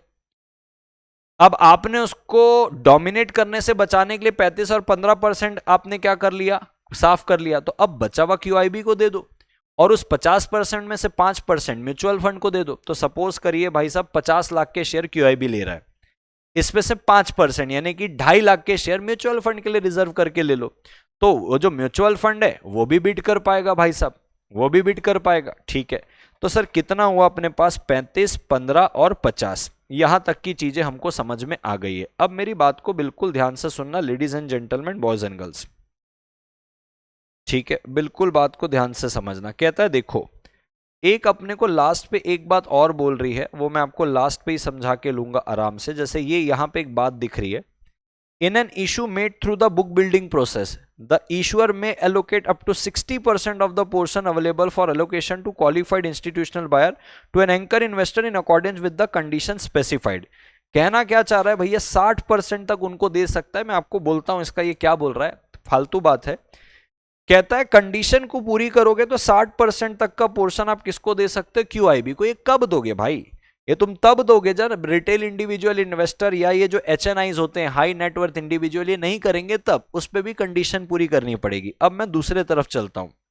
कहता है मान लीजिए अगर आपने इशू मेड किया through book building process under sub regulation 2 of regulation thing the allocation in net offer to public category be as follow. Sir ये कौन सी बात है? सर बताना तो थोड़ा सा। सर ऊपर तो अभी आपने बोला था बुक बिल्डिंग के लिए 35%, गरीबों के लिए 15%, रईसों के लिए 50%, क्यूआईबी के लिए, और उस 50% में भी 5% म्यूचुअल फंड के लिए। वापस से आप बुक बिल्डिंग की बात कर रहे हो? नहीं लाला, मैंने आपको 2 तरीके बताए। जब आप फाइनेंशियल स्टेबल पोजीशन पे रहते हो तो आपके लिए ये वाली आपकी एलोकेशन है। जब फाइनेंशियल स्टेबिलिटी वाले पोजीशन में नहीं हो, जिसके लिए मैंने आपको अभी यहां पे ये बताया था एक अल्टरनेट रूट, ये देखो अल्टरनेट एलिजिबिलिटी प्रोविजन। जब आप फाइनेंशियली स्टेबल नहीं हो, बुक बिल्डिंग के प्रोसेस से चले जाओ और 75% आपको क्यूआईबी को देना पड़ेगा, बराबर है। नहीं हुआ तो आपको रिफंड करना पड़ेगा। यानी कि जब आप एक अल्टरनेट वे पे जा रहे हो जहां पे आपको बोला कंपलसरीली आपको बुक बिल्डिंग के थ्रू जाना पड़ेगा और उस बुक बिल्डिंग में 75% आपको क्यूआईबी को देना पड़ेगा क्योंकि आप फाइनेंशियली स्टेबल नहीं हो। पिछले 3 साल का आपका टेंजेबल असेट 3 करोड़ का नहीं है, पिछले 5 सालों पे आपका जो 3 साल का बेस्ट प्रॉफिट है उसका एवरेज 15 करोड़ का नहीं आ रहा है, तो आप छोटी कंपनी हो, नई नवेली कंपनी हो, आप अल्टरनेट मेथड में गए थे बुक बिल्डिंग में, तो कहता है भाई साहब याद रखना यहां पे क्यूआईबी के लिए 75% आज भी रिजर्व रहेगा क्योंकि वो कंडीशन ही वही थी कि अगर आप फाइनेंशियल स्टेबल नहीं हो तो आप बुक बिल्डिंग प्रोसेस के थ्रू जाओगे और 75% क्यूआईबी को दोगे, तो भाई हो गया ना क्यूआईबी 75%।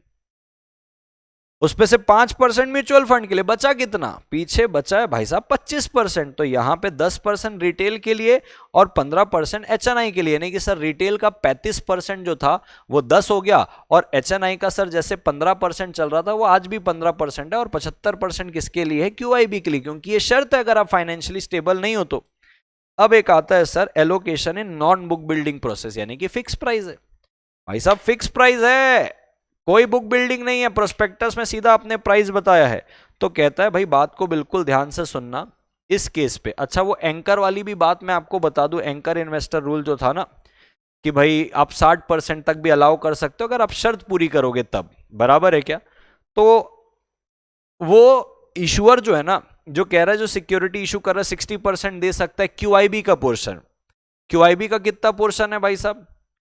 क्यूआईबी का पोर्शन है 50%। अब उस 50% का 60% बोल रहा है एंकर के लिए। सर एग्जांपल बताओ, जैसे कि मान लो क्यूआईबी के हिस्से में आ रहा था 50 लाख, 50 लाख का 60% करोगे कितना आएगा? 30 लाख।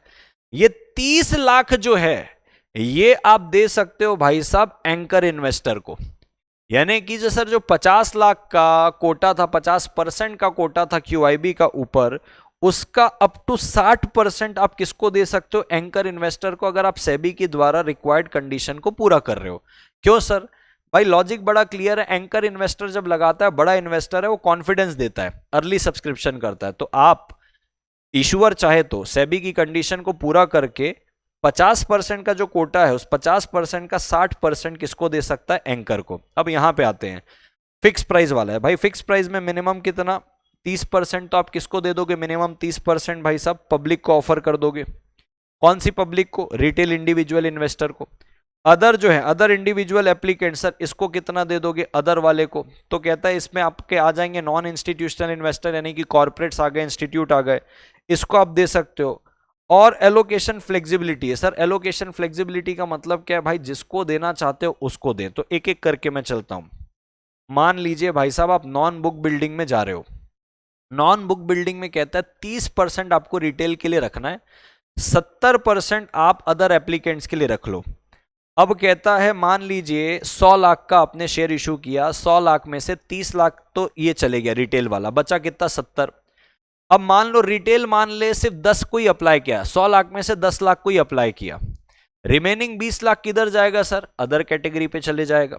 रिटेल के पास कितना इंटाइटलमेंट है भाई साहब? रिटेल के लिए 30 लाख का इंटाइटलमेंट है, ये लिखा हुआ है देखो। कहता है भैया देखो, issue conducted through a method other than book building, यानी कि क्या? Fix price. मिनिमम 30% आपके पब्लिक ऑफर का रिटेल को दे दो।